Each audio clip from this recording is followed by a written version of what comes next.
அந்த அருட்கொடைகளை தந்ததற்காக நாம் அவனுக்கு நன்றி செலுத்துகிறோம். அல்லாஹ் வந்து நமக்கு அருளை தந்திருக்கிறான். அந்த அருளுக்காக வேண்டி நாம் அல்லாஹ்வுக்கு நன்றி செலுத்தக்கூடிய நிலையில் நம்ம இருக்கிறோம், கடமைப்பட்டு இருக்கிறோம். அதே நேரத்தில் நாம் அல்லாஹ்வுக்காக வேண்டி தொழுகிறோம், நோன்பு வைக்கிறோம், இன்னும் பல காரியங்களை செய்கிறோன்னு வைங்க. இதுக்காக வேண்டி அல்லாஹ் நமக்கு நன்றி செலுத்தணுமா? தேவையில்லை. அல்லாஹ் நன்றி செலுத்த மாட்டேன். தொழுகிற உங்கள் நன்மைக்கு செய்கிறீங்க. நம்ம அல்லாஹ்வுக்கு எதுவுமே செய்யலை. நீங்கள் எந்த காரியத்தை செஞ்சாலும் அது உங்களுடைய மறுமை பயனை பெறுவதற்கு தான் செய்கிறீங்களே தவிர அதில் அல்லாஹ்வுக்கு எதுவுமே கிடையாது.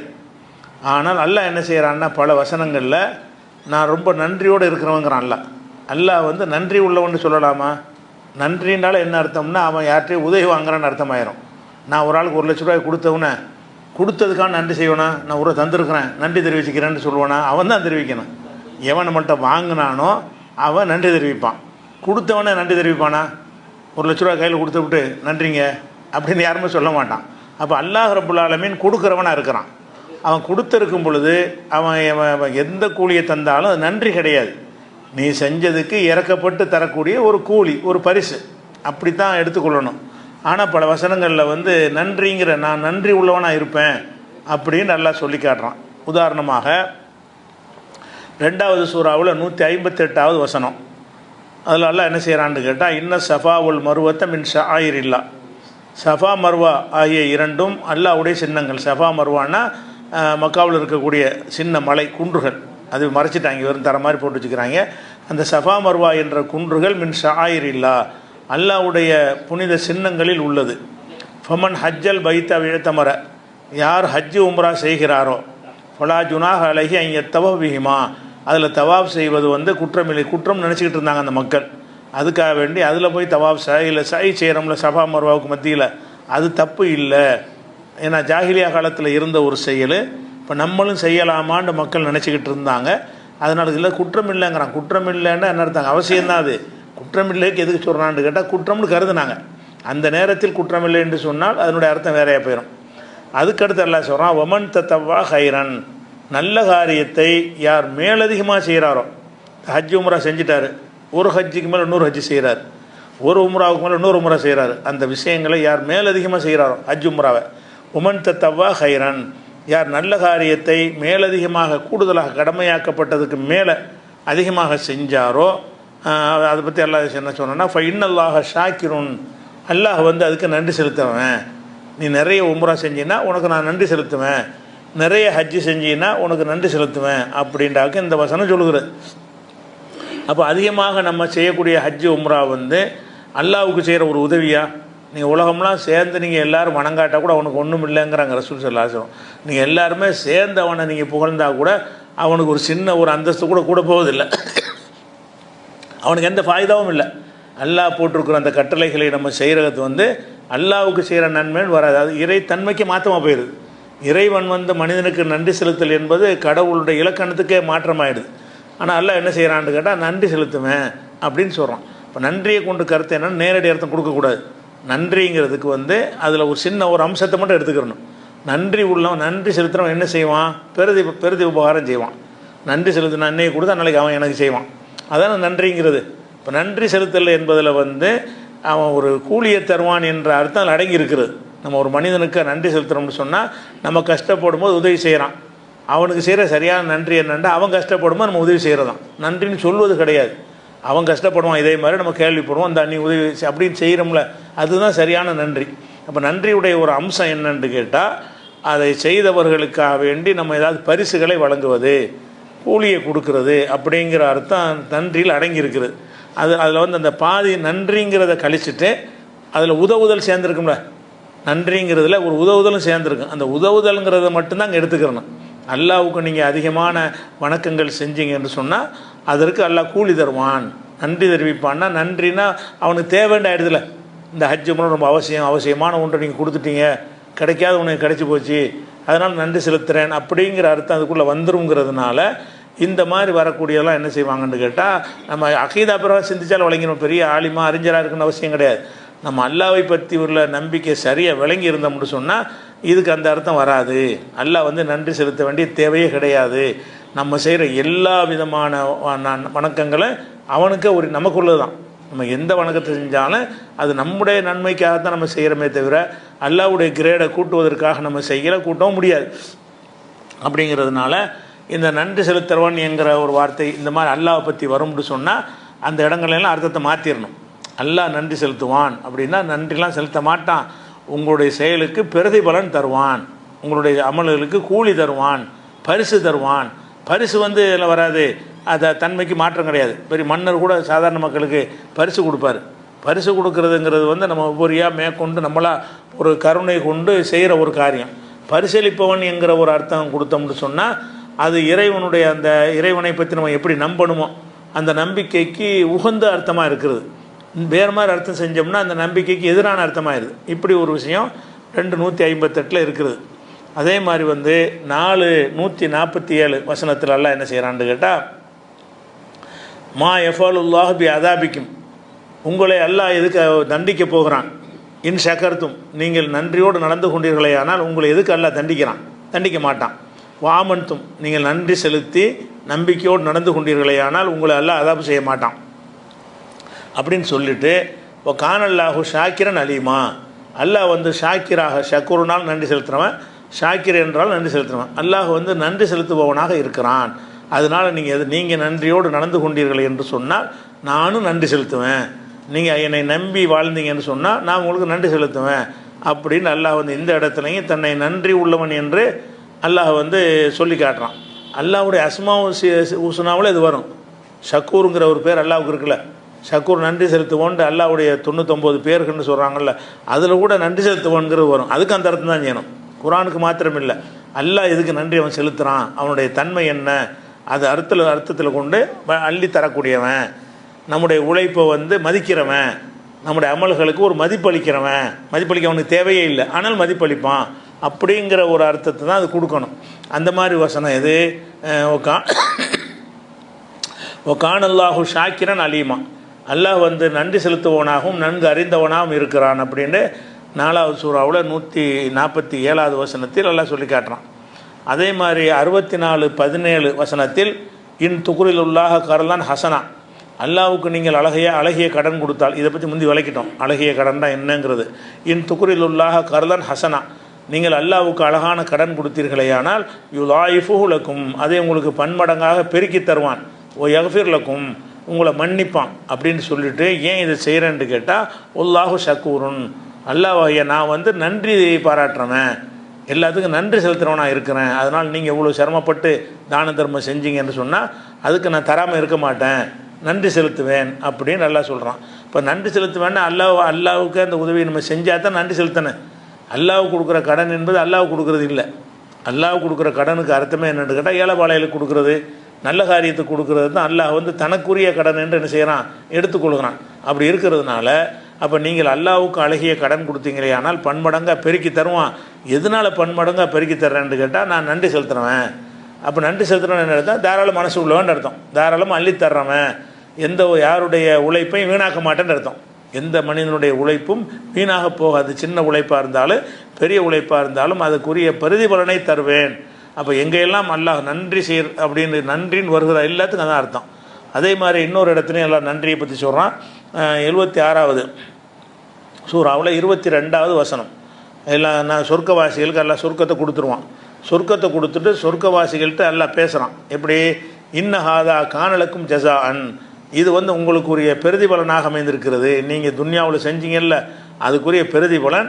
ஓ கான சாயுக்கும் மஷ்கூரா, உங்களுடைய உழைப்புக்கு நன்றி தெரிவிக்கப்படும், உங்களுடைய உழைப்புக்கு வீணாக்காமல் நன்றி தெரிவிக்கப்படக்கூடியதாக இருக்கிறதுங்கிறான். அப்போ உங்கள் உழைப்புக்கு நன்றி தெரிவிக்கும் விதமாகத்தான் இந்த சொர்க்கத்தை தந்திருக்கிறேங்கிறான். அப்போ சொர்க்கத்தை எல்லாம் தந்தது நெசம், அது நன்றிக்காக தர்றான்னு சொன்னீங்கன்னா அந்த அர்த்தம் அல்லாஹ்வுடைய தன்மையை குறைக்குது. நன்றிக்காக தரவில்லை, கருணையினால் தருகிறான் அப்படின்னு என்ன செய்யணும், அதை ஒன்று எடுத்துக்கிறணும். அதே மாதிரி சில இடங்கள்ல எல்லாம் என்ன செய்கிறான்னு கேட்டால், மனிதர்களை கேலி செய்கிறேங்கிற வார்த்தையை பல இடங்களில் எல்லாம் சொல்லி காட்டுறான். அதாவது கெட்டவங்க நம்மளை ஏமாற்ற பார்க்குறாங்க, அவங்கள அல்லாஹ் கேலி செய்கிறான் அப்படிங்கிறது அல்லாஹு 2:15 வசனம் பக்ராவில் 15வது வசனத்தில் இருக்கிறது. அல்லாஹு யஸ்தஹ்ஸியு பிஹும், அல்லாஹ் அவர்களை கேலி செய்கிறான். எமுத்துஹும் ஃபி துகையானியும் யாமஹூன், அவங்களுடைய வழிகேட்டிலேயே அப்படியே தட்டளையுமாறு விட்டு விடுகிறான்னு சொல்லி 2:15 வசனத்தில் இருக்கிறது. அவர் அல்லாஹ் அல்லாஹ் எதுக்கு கேலி செய்யணும்? அவங்க தப்பான நடவடிக்கை இருந்தாங்க என்று சொன்னால் கேலி பண்ணுறது என்பதுங்கிறது யார் செய்வா? கேலி யார் பண்ணுவான்னு கேட்டால், யாருக்கு பலவீனம் இருக்குதோ, யாருக்கு இயலாமல் இருக்கிறதோ, அவன் நேர மோத முடியாமல் இருக்கிறானோ அவன் தான் என்ன செய்வான்? கேலி பண்ணுவானே தவிர நேருக்கு நேர் பேஸ் பண்ணுற 2 அடியை போடுவான். ஒரு பெரிய மன்னராக இருக்காருன்னு வைங்க, அவருக்கு தான் நீங்கள் தப்பு செஞ்சுனா கேலியாக பண்ணுவார், ஒரு உதப்பார், உலகம் அடியை கொடுப்பார். அப்போ மன்னர் அல்லாங்கிற ஒரு அந்தஸ்தில் இருக்கிறவன் வந்துக்கிட்டு உங்கள்கிட்ட விளையாட்டு பிள்ளை மாதிரி கேள்வி பண்ணிகிட்டு இருக்க மாட்டான். கேள்வி நண்பர்கள் கேள்வி பண்ணிக்கிருவீங்க, சமநிலையில் இருந்தால் கேள்வி பண்ணுவீங்க, உங்களுக்கு மட்டமாக இருந்தால் தான் கேள்வியை பண்ணிக்கிருவீங்க. உங்களுக்கு உயர்வான ஆட்கள்கிட்ட போய் என்ன செய்ய மாட்டீங்க? கேள்வி பண்ணிகிட்டு இருக்க மாட்டீங்க. அப்படி இருக்கிறதுனால அல்லாஹ் இவன்கிட்ட கேள்வி பண்ணுறதுக்கு உள்ள தரத்தில் அல்லாஹ் இருக்கிறான் இல்லை. கேலி பண்ணுறதுன்னு சொன்னால் அவங்கள கேலிக்குரியவர்களாக உலகத்தில் ஆக்கிடுவான். அல்லாஹ் கேலி பண்ணுறான்னு என்ன அர்த்தம்? அவங்களெல்லாம் கிண்டல் பண்ணுற மாதிரி ஆகி போயிடும். அவங்கள அல்லாஹ் கேலிக்குரியவர்களை ஆக்குறான்னு அர்த்தம் கொடுத்தா அது பொருந்தி வரும். அல்லது இந்த கேலி செய்வதுங்கிறது எல்லா மனிதர்களும் கேலி தான் செய்வாங்க. அந்த கேலியோட அர்த்தம் என்னென்னு கேட்டால், இதை நான் பிடிக்கலை, நீ செஞ்சதை நான் உடன்படலை அப்படிங்கிறதுக்காகத்தான் அந்த கேலி பண்ணுவாங்க. அந்த மாதிரி அல்லாஹ் என்ன செய்வான்னு கேட்டால், அந்த உடன்பாடு இல்லை என்பதற்கு ஏற்ற நடவடிக்கை எடுப்பான், தண்டிப்பான்னு அர்த்தம் வச்சுக்கணும். கேலி செய்வான் என்றால் அடிக்கிறது தான் கேலி. அல்லாஹ்வை பொறுத்த வரைக்கும் கேலி என்னது?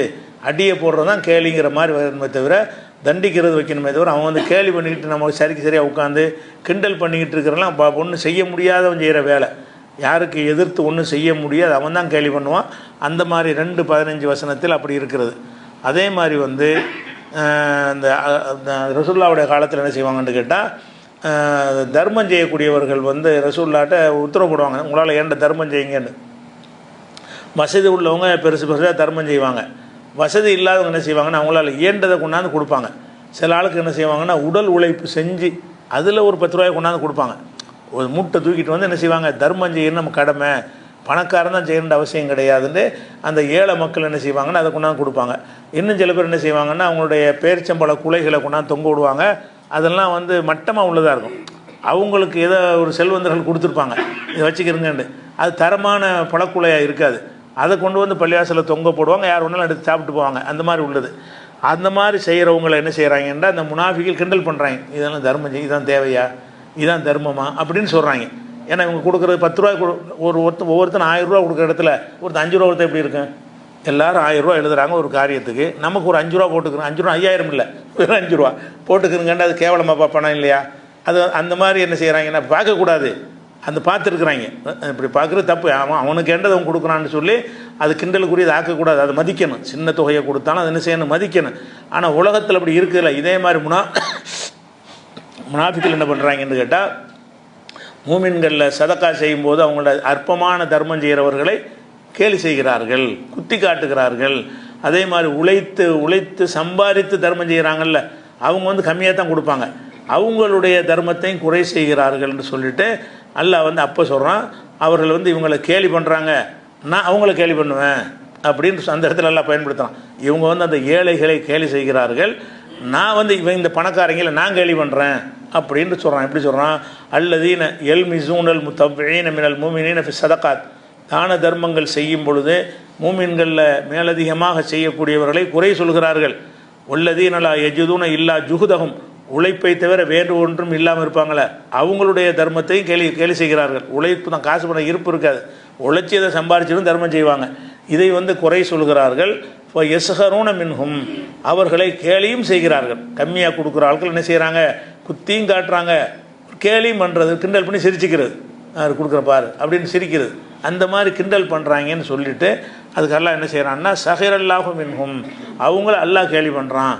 அல்லாஹ் கேலி பண்ணதுக்கு மிதிக்கணும், கேலி பண்ணதுக்கு தண்டிக்கணும்.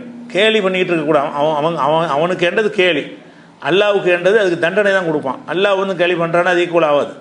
அந்த கேலிக்கு தண்டிக்கிற இடத்துல பவர்ஃபுல்லாக இருக்கக்கூடிய இறைவன் அவன் உட்கார்ந்து கேலி பண்ணிகிட்டு இருக்கான்னு சொல்லுவது இறைத்தன்மையை கொஞ்சம் குறைவுபடுத்தக்கூடியதாக இருக்கிறதுனால அல்லாஹ் கேலி செய்கிறான் எங்கெல்லாம் வருதோ அதுக்கு என்ன அர்த்தம்னா தண்டிக்கிறான்னு அர்த்தம். அவன் கேலிலாம் செய்ய மாட்டான். கேலி செய்கிறதே என்னென்னா அந்த செயலை தப்புன்னு கருதுனா தான் கேலி செய்வோம்.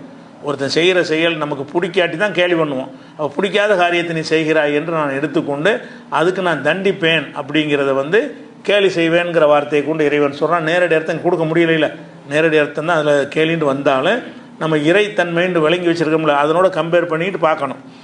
அது சொல்லிட்டு அடுத்து விளைக்கிறான். அதை உலகம் அதாப்புன்னு அழியும், அவங்களுக்கு துன்புறுத்தும் வேதனை இருக்குது. அடுத்த வரையில் வந்துடுது. கேலி செய்வேன்னு சொல்லிட்டு கேலி செய்கிறேன்னா என்ன அர்த்தம்? உலகம் அதாப்புன்னு அழியும், அவங்களுக்கு துன்புறுத்துக்கிற வேதனை இருக்குது, தண்டிக்கத்தான் செய்வேன் அப்படின்னு 9வது சூறாவில் 79வது வசனத்தில் அல்லாஹ் சொல்கிறான். இதெல்லாம் கேலி செய்கிறதுன்னு எங்கெல்லாம் வருதோ, நான் சொன்னதெல்லாம் வேற எங்கே வந்தாலும் சரி அல்லாஹ் கேலி செய்கிறான்ற மாதிரி வந்துச்சின்னு சொன்னால் அல்லாஹ் தண்டிப்பான். அல்லாஹ் வந்து கேலி செய்கிற அளவில் அவன் இல்லை, உயர்ந்த இடத்துல இருக்கிறான், அவனுடைய தன்மைக்கு ஏற்றவாறு தண்டிப்பான் என்று தான் நம்ம அதுக்கு அர்த்தம் செய்யணும். அதே மாதிரி வந்து ஒரு காரியத்தை நம்ம ஒரு செய்கிறதா இருந்தால் என்ன செய்வோம்னா சூழ்ச்சி பண்ணி சிலது செய்வோம். டைரெக்டாக செய்கிறதா செஞ்சுவோம். டைரெக்டாக செய்ய முடியலைன்னு சொன்னால் சூழ்ச்சி செய்கிறேன்னா இப்போ ஏமாத்துறது, பொய் சொல்லி நம்ப வைக்கிறது, அவனை நம்பிக்கையை ஊட்டி முதுகில் போய் குத்துறது, இதெல்லாம் வந்து தான் சூழ்ச்சிங்கிறது. சூழ்ச்சின்னா நேருக்கு நேர சண்டை போட்டு அதுக்கு ஒரு சூழ்ச்சி கிடையாது. அவன் வலிமையாக இருக்கான், நான் வலிமை இல்லாமல் இருக்கிறேன், இவனை எப்படி கவுத்துறதுன்னு சொன்னால் முதுகுக்கு பின்னாடி குத்துறது, அதில் நம்ப வச்சு கழுத்து இருக்கிறது, உணவுன்னு சொல்லி அதில் கொண்டு விஷத்தை கலந்து கொடுக்குறது, இப்படி இந்த மாதிரி அது சூழ்ச்சியாக பண்ணுறதுன்னா என்ன அர்த்தம்? நீங்கள் இன்னது தான் செய்கிறீன்னு அவனுக்கு விளங்காத வகையில் சூழ்ச்சியாக அடிக்கிறேன்னு என்ன அர்த்தம்னா நீங்கள் அவனை வந்து தாக்குறீங்க, துன்புறுத்துறீங்க என்பதை அவன் அறிந்து கொள்ளாத வகையில் ஒரு குறுக்கு வழியில் போய் ஒருத்தனை வந்து வீழ்த்துறதுக்கு பேர் தான் சூழ்ச்சி. இது அல்லாஹ் செய்வானா? மனிதன் சூழ்ச்சி செய்வான். மனிதனுக்கு நேரடியாக ஏழும்னா நேராக செஞ்சிருவான். நேரடியாக பலவீனனாக இருக்கிறவன்லாம் சூழ்ச்சி எப்பவுமே பண்ணுவான். பலமாக இருக்கிறவன் வந்து சூழ்ச்சியை பண்ண மாட்டான், வாடா பார்த்துக்குறோன்னு நின்றுவான். பலவீனமாக இருந்தான்னு சொன்னால் அவன் என்ன செய்வான்னா பலமான வீழ்த்த முடியாது. அப்போ எப்படி ஏமாற்றலாம், எப்படி அவனை வந்து வேறு ரூட்டில் போய் அவனை அடிக்கலாம் அப்படின்னு சொல்லி சூழ்ச்சி பண்ணுறதுக்கு பேர் மனிதனுக்கு பொருத்தம். மனிதன் அந்த பலவீனமாக படைக்கப்பட்டதுனால பலவீனமாக ஒத்தரமை இல்லாட்டி சூழ்ச்சியெல்லாம் பண்ண மாட்டாங்க. பலவீனமாக இருக்கிறவன் தான் என்ன செய்வாங்க, இது அவனை வந்து எதிரியை வீழ்த்த முடியலைன்னு நினைக்கும் போது தான் சூழ்ச்சியே வரும். அது அந்த மாதிரி இருக்குது. அதை வந்து சொல்லும்போது என்ன செய்கிறான்னு கேட்டால் அல்லாஹ் வந்து ஓ மக்கரு, இவர்கள் சூழ்ச்சி செய்கிறார்கள், ஓ மக்கர் அல்லாஹ், அல்லாவும் சூழ்ச்சி செய்கிறான். இவர்கள் சூழ்ச்சி செய்கிறார்கள், அல்லாவும் சூழ்ச்சி செய்கிறான்.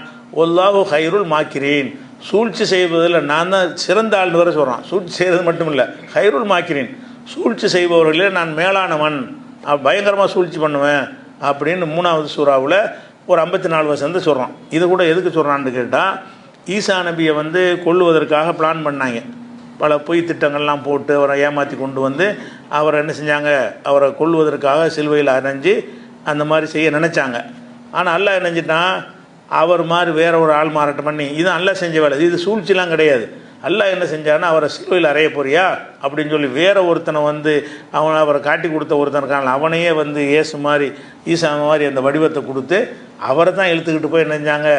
அவங்க வந்து சிலுவையில் அரைஞ்சாங்களே தவிர இயேசுவை அறையலை. ஒமா கத்தலூஹு, அவரை கொல்லவும் இல்லை, ஒமா சலபூஹு, அவரை சிலுவையில் அறையவும் இல்லை, உலாக்கின் சுப்பிகலகும், அவர்களுக்கு ஆள் மாறாட்டம் ஏற்படுத்தப்பட்டு. இது அல்லாஹ் செஞ்ச சூழ்ச்சி. இது சூழ்ச்சியா? ஆகுன்னா ஆயிடுச்சு. ஒரு ஆளை வந்து வேறவர்களை மாற்றுறதுங்கிறது வல்லமையை கொண்டு செய்கிறது, சூழ்ச்சி கிடையாது. என்னை வந்து வேற ஒரு ஆளை மாற்றி காட்டினா அது சூழ்ச்சி. அது பவர்ஃபுல்லான ஒரு தாக்குதல். அது அல்லாஹ் என்ன செய்யறான், ஈசா நபியை காப்பாற்றுவதற்காக வேண்டி என்னுடைய வல்லமையை பயன்படுத்தி செய்வேன்ற அர்த்தம் தானே தவிர சூழ்ச்சியை குறுக்கு வழியெல்லாம் கிடையாது. அல்லாஹ் வந்து அவனுடைய வல்லமையை காட்டி அவன் யாரை சிலுவையில் அறைய போனாங்களோ அறைய விடாமல் அல்லாஹ் காப்பாற்றினான்ல, அந்த தொடரில் தான் இந்த விஷயம் வருது. ஓ மக்கரு, அவர்கள் சூழ்ச்சி செய்தார்கள், ஓ மக்கர் அல்லாஹூ, அல்லாவும் சூழ்ச்சி செய்தான், ஒல்லாஹு ஹைருல் மாக்கிரின், மேலே வசத்துனது பெரிய சூழ்ச்சி தானே, நான் வந்து பயங்கரமாக சூழ்ச்சி பண்ணுவேன், ஜெயிக்க முடியாது அப்படின்ட்டு அல்லாஹ் சொல்வது என்ன அர்த்தம்னா சூழ்ச்சின்னு அர்த்தம் கிடையாது. சூழ்ச்சின்னா திறம்பட செய்வான்ற அர்த்தம். சூழ்ச்சி செய்வான் எங்கெல்லாம் வருகிறதோ இவர்கள் சூழ்ச்சி செய்கிறார்கள், அதை வந்து திறம்பட அல்லாஹ் முறியடிப்பான், சூழ்ச்சியை முறியடிப்பான்னு வைக்கலாம். அவர் சூழ்ச்சி செய்கிறார்கள், அல்லாவும் சூழ்ச்சி செய்கிறான்னு சொன்னால் அவங்களுடைய சூழ்ச்சியை வந்து சிறந்த முறையில் அல்லாஹ் முறியடித்து காட்டுவான். அந்த சூழ்ச்சியை வந்து ஜெயிக்க விட மாட்டான். சூழ்ச்சியை ஜெயிக்க விடாட்டெல்லாம் வந்து அது ஒரு சூழ்ச்சி மாதிரி தானே இருக்கேன். அதுக்காக அந்த வார்த்தையை சொல்கிறான். அல்லாஹ் சூழ்ச்சி செய்யலான்னு சொன்னோம்னு சொன்னால் அதில் அந்த பலவீனமும் சேர்ந்து வந்துடும். அல்லாஹ் சூழ்ச்சி செய்வானோ, அப்போ நேருக்கு நேர் பார்க்க அல்லாஹ்க்கு தெரியாதோ, அவன் வல்லமை வந்து ஆகுண்டா ஆகும். இது ஆராத செய்யன், ஒரு பொருளை அவன் விரும்பி விட்டான் என்று சொன்னால் ஐய கூலகு குன், ஆகு என்று அவன் சொல்லுவான், ஃபயக்கூன் ஆகிவிடும், ஆகு என்றால் ஆகிறான். அப்படிப்பட்டவன் என்னத்துக்கு சூழ்ச்சி செய்யணும்? அதெல்லாம் மனசில் வச்சுக்கிட்டு இதை பார்த்தோம்னு சொன்னால் இதுக்கு அந்த அர்த்தம் செய்யக்கூடாது. அல்லாஹ் சூழ்ச்சி செய்கிறான்ங்கிறது வந்து அந்த உலக வழக்கில் அப்படி சொல்கிறதுக்காக சொல்லி காட்டுறானே தவிர சூழ்ச்சியை முறியடிப்பான். அல்லாஹ் வந்து உன் சூழ்ச்சியை ஜெயிக்க விட மாட்டான். அதுக்கு தான் என்ன செய்கிறான் சொல்லி காட்டுறான். அதே இது 3:54 7:99 வசனத்திலையும் இதே கருத்துப்பட அஃபா அமீனு மக்கரல்லாஹி, அல்லாஹ்வுடைய சூழ்ச்சி பற்றி பயம் இல்லாமல் இருக்கிறார்களா? நான் செய்கிற சூழ்ச்சியை பற்றி உனக்கு பயம் இல்லையான்னு கேட்குறான். நான் ஒரு சூழ்ச்சி செய்ய போகிறேன், அதை பற்றி உனக்கு அச்சம் இல்லையா அப்படின்னு கேட்குறான். ஃபலா யாமனு மக்கரல்லாஹி இல்லல் கோமுல் ஹாசிரோன், நஷ்டமடைகிற கூட்டத்தை தவிர வேறு யாரும் அல்லாஹ்வுடைய சூழ்ச்சியில் பயமற்று இருக்க மாட்டார்கள். என்னுடைய சூழ்ச்சியை பற்றி உனக்கு பயம் இல்லைன்னு சொன்னால் நீ நஷ்டவாளி, என்னுடைய சூழ்ச்சிக்கு நீ பயந்துக்க அப்படிங்கிறான்ல. என்னுடைய சூழ்ச்சி, நான் சூழ்ச்சி செய்ய போகிறேன், அதில் உனக்கு பயம் இல்லையா நல்லா கேட்குறான். சூழ்ச்சியாக செய்ய போகிறான், உங்கள் சூழ்ச்சியை முறியடிக்க போகிறான், அவங்களுடைய சூழ்ச்சிகளை எல்லாம் முறியடிக்க போகிறான், அதில் ஏன்டா உனக்கு பயமற்று இருக்கிறியான்னு நல்லா கேட்குறான். அப்போ சூழ்ச்சி செய்கிறது, அல்லாஹ் சூழ்ச்சி செய்கிறத வந்து பயமற்று அல்லாஹ்வுடைய சூழ்ச்சிக்கு பயப்படுங்கன்னு வருது.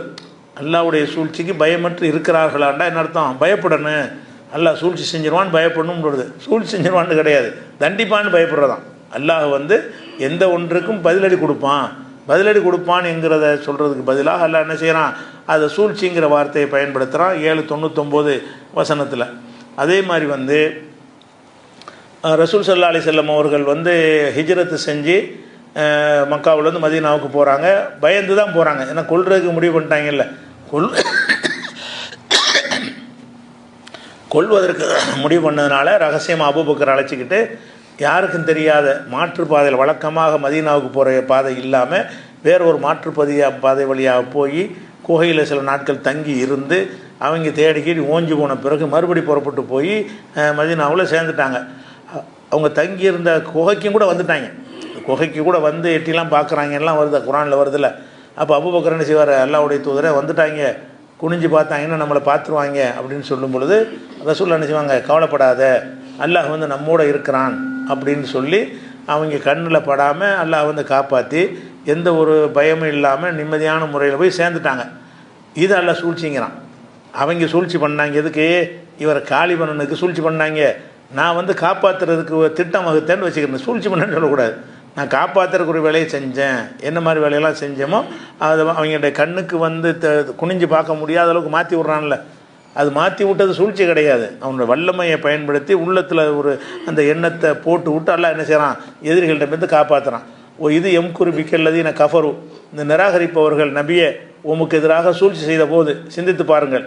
எதுக்காக வேண்டி யுசுபி தூக்க அவ் யக்துலூக, உன்னை அந்த ஊரில் பிடித்து வைத்துக் கொள்வதற்காக, அவ் யக்துலூக அல்லது உன்னை கொல்லுவதற்காக, அவ் யுஹ்ரிஜூக்க அல்லது ஊரை விட்டு வெளியேற்றுவதற்காக 3 வகையான சூழ்ச்சி பண்ணுறாங்க. ஒன்று ஆளை பிடிச்சி இங்கே வச்சிடணும், அல்லது விரட்டி விட்டுறணும், அல்லது கொன்றணும். இந்த 3 வகையான காரியத்துக்கு திட்டம் போடுறாங்க. ஏதாவது ஒன்று செய்யணும்னு சொல்லி. கொல்றது மட்டும் நோக்கம் இல்லை, பிடிச்சோம்னு சொன்னால் அல்லது கட்டி போட்டால் வச்சுக்கிறணும் ஊர்லேயே. சிறைப்பிடித்தல். அப்போ காஃபிர்கள் வந்து சூழ்ச்சி செய்கிறார்கள். யுசுபி தூக்க, உன்னை சிறைப்பிடித்து வைத்துக் கொள்வதற்காக சூழ்ச்சி செய்கிறார்கள். அவ் யகுத்துலூக்க அல்லது உன்னை கொல்லுவதற்கு சூழ்ச்சி செஞ்சார்கள். அவ் யுஹ்ரிஜூக்க, உன்னை வெளியேற்றிடணும், ஊரை விட்டு வெளியேற்றிடணும்னு சொல்லி அவங்களாம் வெளியேற்றுவதற்காக சூழ்ச்சி செய்கிறார்கள். திட்டமிட்டார்கள். எம்குருன, அவர்களும் சூழ்ச்சி செய்கிறார்கள். எம்குருல்லா, அல்லாவும் சூழ்ச்சி செய்கிறான். உல்லாஹ் ஹைருல் மாக்கிறேன், அல்லாஹ் வந்து சிறந்த சூழ்ச்சியாளன். அப்போ நீ அவங்களுக்கு கொல்ல முடியலையில, ரசூலுல்லாஹ் கொல்லவும் முடியலை, பிடிக்கவும் முடியலை. அதை அல்லாஹ் பக்குவமாக கொண்டு அங்கே போய் சேர்த்துட்டான். அப்போ இந்த சேர்த்தாங்கிற விஷயத்தை சொல்கிறதுக்கு அல்லாஹ் என்ன செய்கிறான்னு கேட்டால் சூழ்ச்சி செய்கிறான்னு வருது. சூழ்ச்சியை முறியடித்தான்னு அர்த்தம். உங்களுக்கு திட்டம் போட்டு அவ்வளோ சூழ்ச்சி பண்ணுறாங்க, பூண்டு ஊதி விட்டு போயிட்டான்ல. அல்லாஹ் என்ன செஞ்சுட்டான்? அதை வந்து தடுத்துட்டான். சூழ்ச்சி செஞ்சான்னு வர்ற இடத்துல பூரா சூழ்ச்சியை வந்து முறியடித்தான்னு தான் வரும். சூழ்ச்சிக்கு அர்த்தமே என்னென்று அல்லாஹ் சூழ்ச்சி செய்கிறான்னு கேட்டால் எதிரிகள் அவங்க என்னென்ன வகையிலலாம் குறுக்கு வழியில் வருவாங்களோ அது எல்லாத்தையும் முறியடித்து என்ன செய்வான்? அவங்களுக்கு தோல்வியை கொடுத்துருவான். அப்போ இந்த இடத்துல எம்குருல்லாஹு, அல்லாஹ் வந்து அல்லாஹும் சூழ்ச்சி செய்கிறான். ஒல்லாஹு ஹைருல் மாக்கிறேன், சூழ்ச்சி செய்பவர்களில் இறைவன் மிக மேலானவன், சிறப்பாக நான் சூழ்ச்சி செஞ்சிருவேன். அப்போ இந்த மாதிரி சூழ்ச்சிங்கிறது எங்கெல்லாம் வருதோ அது மாதிரி வந்து எல்லா சூழ்ச்சியும் என்னையை சேர்ந்ததுன்னு வர சொல்கிறான்ல. 13:42 வருஷத்தில் கது மக்கரல்லதீன மின் கபலிஹிம், இவர்களுக்கு முன்னுள்ளவர்களும் பல சூழ்ச்சிகள்லாம் செய்து பார்த்தார்கள். மார்க்கத்தை அழிக்கிறதுக்காக வேண்டி, தௌஹீதை ஒழிப்பதற்காக வேண்டி. இதுக்கு முந்தி வாழ்ந்த நபிமாருடைய சமுதாயத்தவர்கள்லாம் என்ன செஞ்சாங்க? சூழ்ச்சி பண்ணி பார்த்தார்கள். ஃபலில்லாஹில் மக்ரு ஜமியா, அனைத்து சூழ்ச்சியும் அல்லாஹ்வுக்கு சொந்தம். நீ என்னடா சூழ்ச்சி பண்ணுற? எல்லா சூழ்ச்சியும் நான் பண்ணுவேன் அப்படின்னா என்ன அர்த்தம்னா எல்லா சூழ்ச்சியும் நான் முறியடிச்சிருவேன். நீ எந்த மாதிரி சூழ்ச்சி பண்ணாலும் சரி எல்லாத்தையும் நான் முறியடிச்சிருவேன். அப்போ ஏழவும் மா தக்சிபு குள்ளு நப்சின், ஒவ்வொரு மனுஷனும் என்ன செய்கிறான்னு அத்தனை நான் அறிஞ்சு வச்சிருக்கிறேன் அப்படி பின்னாடி சேர்த்து சொல்கிறான். அறிஞ்சு வச்சுக்கிறேன்னு வார்த்தையில் என்ன வழங்குதுன்னு கேட்டால் அதுக்கு சரியான பனிஷ்மெண்ட் கொடுப்பேங்கிற அர்த்தமே தவிர நீ சூழ்ச்சி பண்ணால் எனக்கு தெரியும், தெரிஞ்சால் நான் முறியடிப்பேன் அப்படிங்கிற அர்த்தத்தில் தான் இந்த சூழ்ச்சிங்கிற வார்த்தையெல்லாம் என்ன செய்கிறான்னா சொல்லி காட்டுறான். அதே 13:42 அதே மாதிரி வந்து மக்கரோ மக்கரா அவர்கள் சூழ்ச்சிக்கு மேல் சூழ்ச்சி செய்தார்கள். 27:51 வசனத்தில் மக்கர்னா மக்கரா நாமளும் சூழ்ச்சிக்கு மேல் சூழ்ச்சி செய்தோம் ஒஹும்லா யஷூரூன் அவர்கள் அறியாத விதத்தில் சூழ்ச்சி செஞ்சோம் நல்லா சொல்கிறான். அப்போ சூழ்ச்சி செய்கிறோம் நல்லா சொல்கிற இடங்கள் எல்லாமே இந்த மாதிரி வரக்கூடிய அனைத்து இடங்கள்லையும் என்ன அர்த்தம் செய்யணும்னு கேட்டால் சூழ்ச்சியை முறியடிப்பான் இறைவன். எந்த சூழ்ச்சியில் வந்து தௌஹீதையோ நபிமார்களையோ இஸ்லாத்தையோ ஒழிப்பதற்கு திட்டம் போட்டாலும் அல்லாஹ் அதை முறியடிச்சிருவான். அது அப்படிங்கிற அர்த்தம் செய்யணும், நேரடித்தம் கொடுக்கக்கூடாது. அதே மாதிரி வந்து அல்லாவை ஏமாத்துறாங்கிற மாதிரி வசனங்கள் வரும். இவங்க என்ன செய்கிறாங்க, அல்லாவை ஏமாத்துறாங்க அப்படின்னு சொல்லி வரும். அதோடு சேர்த்து என்ன வரும்னா அல்லாவும் அவங்கள ஏமாத்துறான்னு வரும். இவங்க அல்லாவை ஏமாற்ற பார்க்குறாங்க, ஏமாத்துறாங்க, அல்ல அவங்கள ஏமாத்துறான் அப்படிங்கிற கருத்துப்பட 4வது சூறாவில் 142வது வசனத்தில் எப்படி வரும்னு கேட்டால் இன்னல் முனாஃபிகீன்கள் யுகாதிவும் அல்லாவை ஏமாத்துகிறார்கள் வருது. அல்லாவை ஏமாத்துகிறார்கள் அர்த்தம் நேரடியாக கொடுக்க முடியுமா? அல்லாவை ஏமாற்ற ஏழுமான்னா அல்லாவை ஏமாத்துறான்னா அவன் அல்லா ஏமாத்துறான்னு அர்த்தமாகுதுல்ல. அல்லாவை ஏமாற்ற முயற்சிக்கிறார்கள்னு தான் சொல்லலாம். அதுக்கு ஏமாத்துறார்கள்னு அர்த்தம் அசல் அப்படி தான் இருக்குது. நேரடி வார்த்தை எப்படி இருக்குன்னா இன்னல் முனாஃபிகீன யுகாதிவும் முனாஃபிகீன்கள் வந்து அல்லாவை ஏமாத்துகிறார்கள்னு சொன்னால் ஏமாற்ற நினைக்கிறார்கள். அவன் நினைப்புப்படி நம்ம ஏமாற்றிட்டோம். இங்கே வந்துட்டு மூமின்கிறது, அங்கே வந்து ரொம்ப ஆளுங்கிறது, இது ஏமாத்துறது தானே. ரசூல்லாட்ட வந்து என்ன செய்வாங்கன்னா ஆமாண்டாமாங்க நாங்கள் உங்களை சேர்ந்த ஆளுக்கம்பாங்க. அங்கே அவங்க கூட்டத்தில் போய் என்ன செய்வாங்க, இல்லை நான் உங்களை சேர்ந்த ஆளுக்கு தான், நாங்கள் கேள்வி பண்ணிருக்கா உட்காந்துருக்குறோம், அவங்களோட நான் இல்லைம்பாங்க. இதை வச்சு அவங்க நினைக்கிறாங்கன்னா நம்ம ஏமாற்றிட்டோம் அல்லாவை. ரசூலை ஏமாத்துறதுனால அல்லா நம்பிட்டாங்கன்னு நினைச்சிட்டாங்க. அல்லாவை அவன் நம்பிக்கை பிரகாரம் அவன் எண்ணத்தின் பிரகாரம் அல்லாவை ஏமாற்ற நினைச்சாதான் இந்த வேலை பண்ணுவான். அவன் நினைப்பு பிரகாரம் அவன் இஸ்லாத்தை ஏற்றுக்கிறல. என்கிட்ட வந்து என்ன செய்கிறாங்கன்னா நான் ஏற்றுக்கிட்டோங்கிறாங்க. காவிரிட்டு போய் என்ன செய்கிறாங்கன்னா நாங்கள் ஏற்றுக்கிறல சும்மா நடிக்கிறோம் அப்படிங்கிறாங்க. அப்போ அப்படி சொல்வதுன்னா ஏன் அப்படி சொல்கிறான்? இது அல்லாவுக்கு தெரியாதுன்னு நினைக்கிறான். இப்படி எந்த தைரியத்தில் அவன் சொல்கிறான்? நம்ம இப்படி உள்ளத்தில் ஒன்று வெளியே ஒன்று பேசணும் என்று சொன்னால் அல்லாவுக்கு தெரியாது, அல்லாஹ் கண்டுபிடிக்க முடியாது, நம்ம அல்லாவே ஏமாற்றிவிட்டோம் அவ்வளோ அர்த்தம் அவங்க உள்ளத்தில் இருக்க போய் தான் அந்த மாதிரி ஏமாற்ற நினைக்கிறாங்க. அது அல்லாஹ் என்ன செய்யறான், அதே வாசகத்தை போடுறான். இன்னல் முனாஃபிகீன்கள் யுகாதிவும் அல்லாவை ஏமாத்துகிறார்கள். அப்போ அல்லாவை ஏமாத்துகிறார்கள் எங்கேயெல்லாம் வருதோ அல்லாஹ் ஏமாந்தவன் அல்லாவே கிடையாதுங்க. இறைவன் வந்து ஒரு விஷயத்தில் ஏமாந்துட்டா ஏமாந்தவன் எப்படி கடவுளாக இருப்பான்? எல்லாம் தெரிஞ்சவன் எப்படி ஏமாறுவான்? அறியாமல் இருக்கிறவன் தான் ஏமாறுவான். ஒரு விஷயத்தை பற்றி எனக்கு தெரியும், வெறுங்க வச்சுட்டு ஒருத்தர் காட்டுறான்னு வைங்க, திறந்து பார்த்தா ஒன்றுமே இருக்காது, நம்ம ஏமாந்துருவோம், கையை நீட்டுவோம், வெறும் கையை நீட்டுவோம். ஏன் அப்படி கையை நீட்டுறோம்? உள்ள கை என்ன நமக்கு தெரியலை. ஏமாறுறவன்லாம் என்னவா இருப்பான்னு கேட்டால் அறியாதவனாக இருப்பான், அந்த விஷயத்தை பற்றி ஞானம் இருக்காது. அதனால ஏமாறுற, பணத்தை கட்டி ஏமாறுறீங்க, என்ன செய்வான்னு உங்களுக்கு தெரியாது, ஏமாந்துடுறீங்க. 100 ரூபா கொடுங்க 1000 ரூபா தர்றம்மா, ஏமாந்துருவீங்க. அப்போ நாளைக்கு இவன் என்ன செய்ய போகிறான்னு உங்களுக்கு விளங்காத காரணத்தினால ஏமாற்றமே வரும். அப்போ ஏமாறுற எல்லாருமே அந்த விஷயத்தில் அறிவிலியாக இருப்பாங்க. பெரிய படித்தவன் பட்டவதாரில் அதெல்லாம் இருப்பாங்க. எதில் ஏமாந்தானோ அதில் முட்டாளாக இருப்பான். எந்த விஷயத்தில் அவன் ஏமாந்தானோ அந்த விஷயத்தை பற்றி நாலேஜ் அவனுக்கு இல்லை. இவன் என்ன செய்வான்னு விளங்காமல் தானே ஏமாந்தாங்க. அதை கொடுங்க 10 100 ஆக்கி தர்றோம், 100 1000 ஆக்கி தர்றோம், மாதத்துக்கு 1,10,000 ரூபா கொடுங்க, நாங்கள் என்ன செய்வோம் மாதம் 4,000 ரூபா தருவோம் பாங்க. எப்படி தர முடியும்னா தெரியாமல் விழுந்துடும். எதனால போய் விழுவுறான்? அவன் என்ன செய்வான்னு எனக்கு தெரியலை. இவன் என்ன பிளான் வச்சுருக்கான், என்ன பிளானில் நம்மளை இப்படி கூப்பிட்றான், என்ன மாதிரி காலை வர்றதுக்கு திட்டம் போட்டிருக்கான்னு நமக்கு தெரியாது. அப்போ தெரியாமல் இருந்தவன் தானே ஏமாறுவான். அப்போ அல்லா எப்படி ஏமாறுவான்? அப்போ அல்லாஹ் ஏமாறுவான், அல்லாவை ஏமாத்துறார்கள்னு ஒரு வசனத்தில் வரும் என்று சொன்னால் ஏமாற்றலாம் என்று நினைக்கிறார்கள்னு அர்த்தம் செய்யணுமே தவிர அல்லாவை ஏமாற்றினார்கள்ன்ற நெசமாக அப்படி அர்த்தம் செஞ்சீங்கன்னா நீங்கள் அல்லாவே நம்பலை. அல்லாவை வந்து ஒரு மனிதனுடைய லெவலுக்கு இறக்கிட்டீங்க. மனுஷன் கூட அல்லாவை ஏமாற்ற முடியும் அப்படிங்கிற லெவலுக்கு இறக்கிட்டீங்கன்னு வருமா இல்லையா? அதனால வந்து இன்னல் இது 4:142 வருது. எப்படி வருதா? இன்னல் முனாஃபிகீன யுகாதிவுன் அல்லாஹ், முனாஃபிகீன்கள் அல்லாவை ஏமாற்றுகிறார்கள்,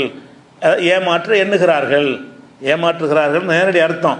அப்படி என்ன செய்யணும், நம்ம மொழிபெயர்ப்பில் ஏமாற்ற எண்ணுகிறார்கள் எல்லா மொழிபெயர்ப்பு போட்டிருப்பாங்க. எல்லா மொழிபெயர்ப்பும் என்ன போட்டிருப்பாங்க, ஏமாற்றுகிறார்கள்னு போட மாட்டாங்க, ஏமாற்ற நினைக்கிறார்கள்னு போடுவாங்க. நினைக்கிறான்னு எங்கன்னு கேட்கக்கூடாது.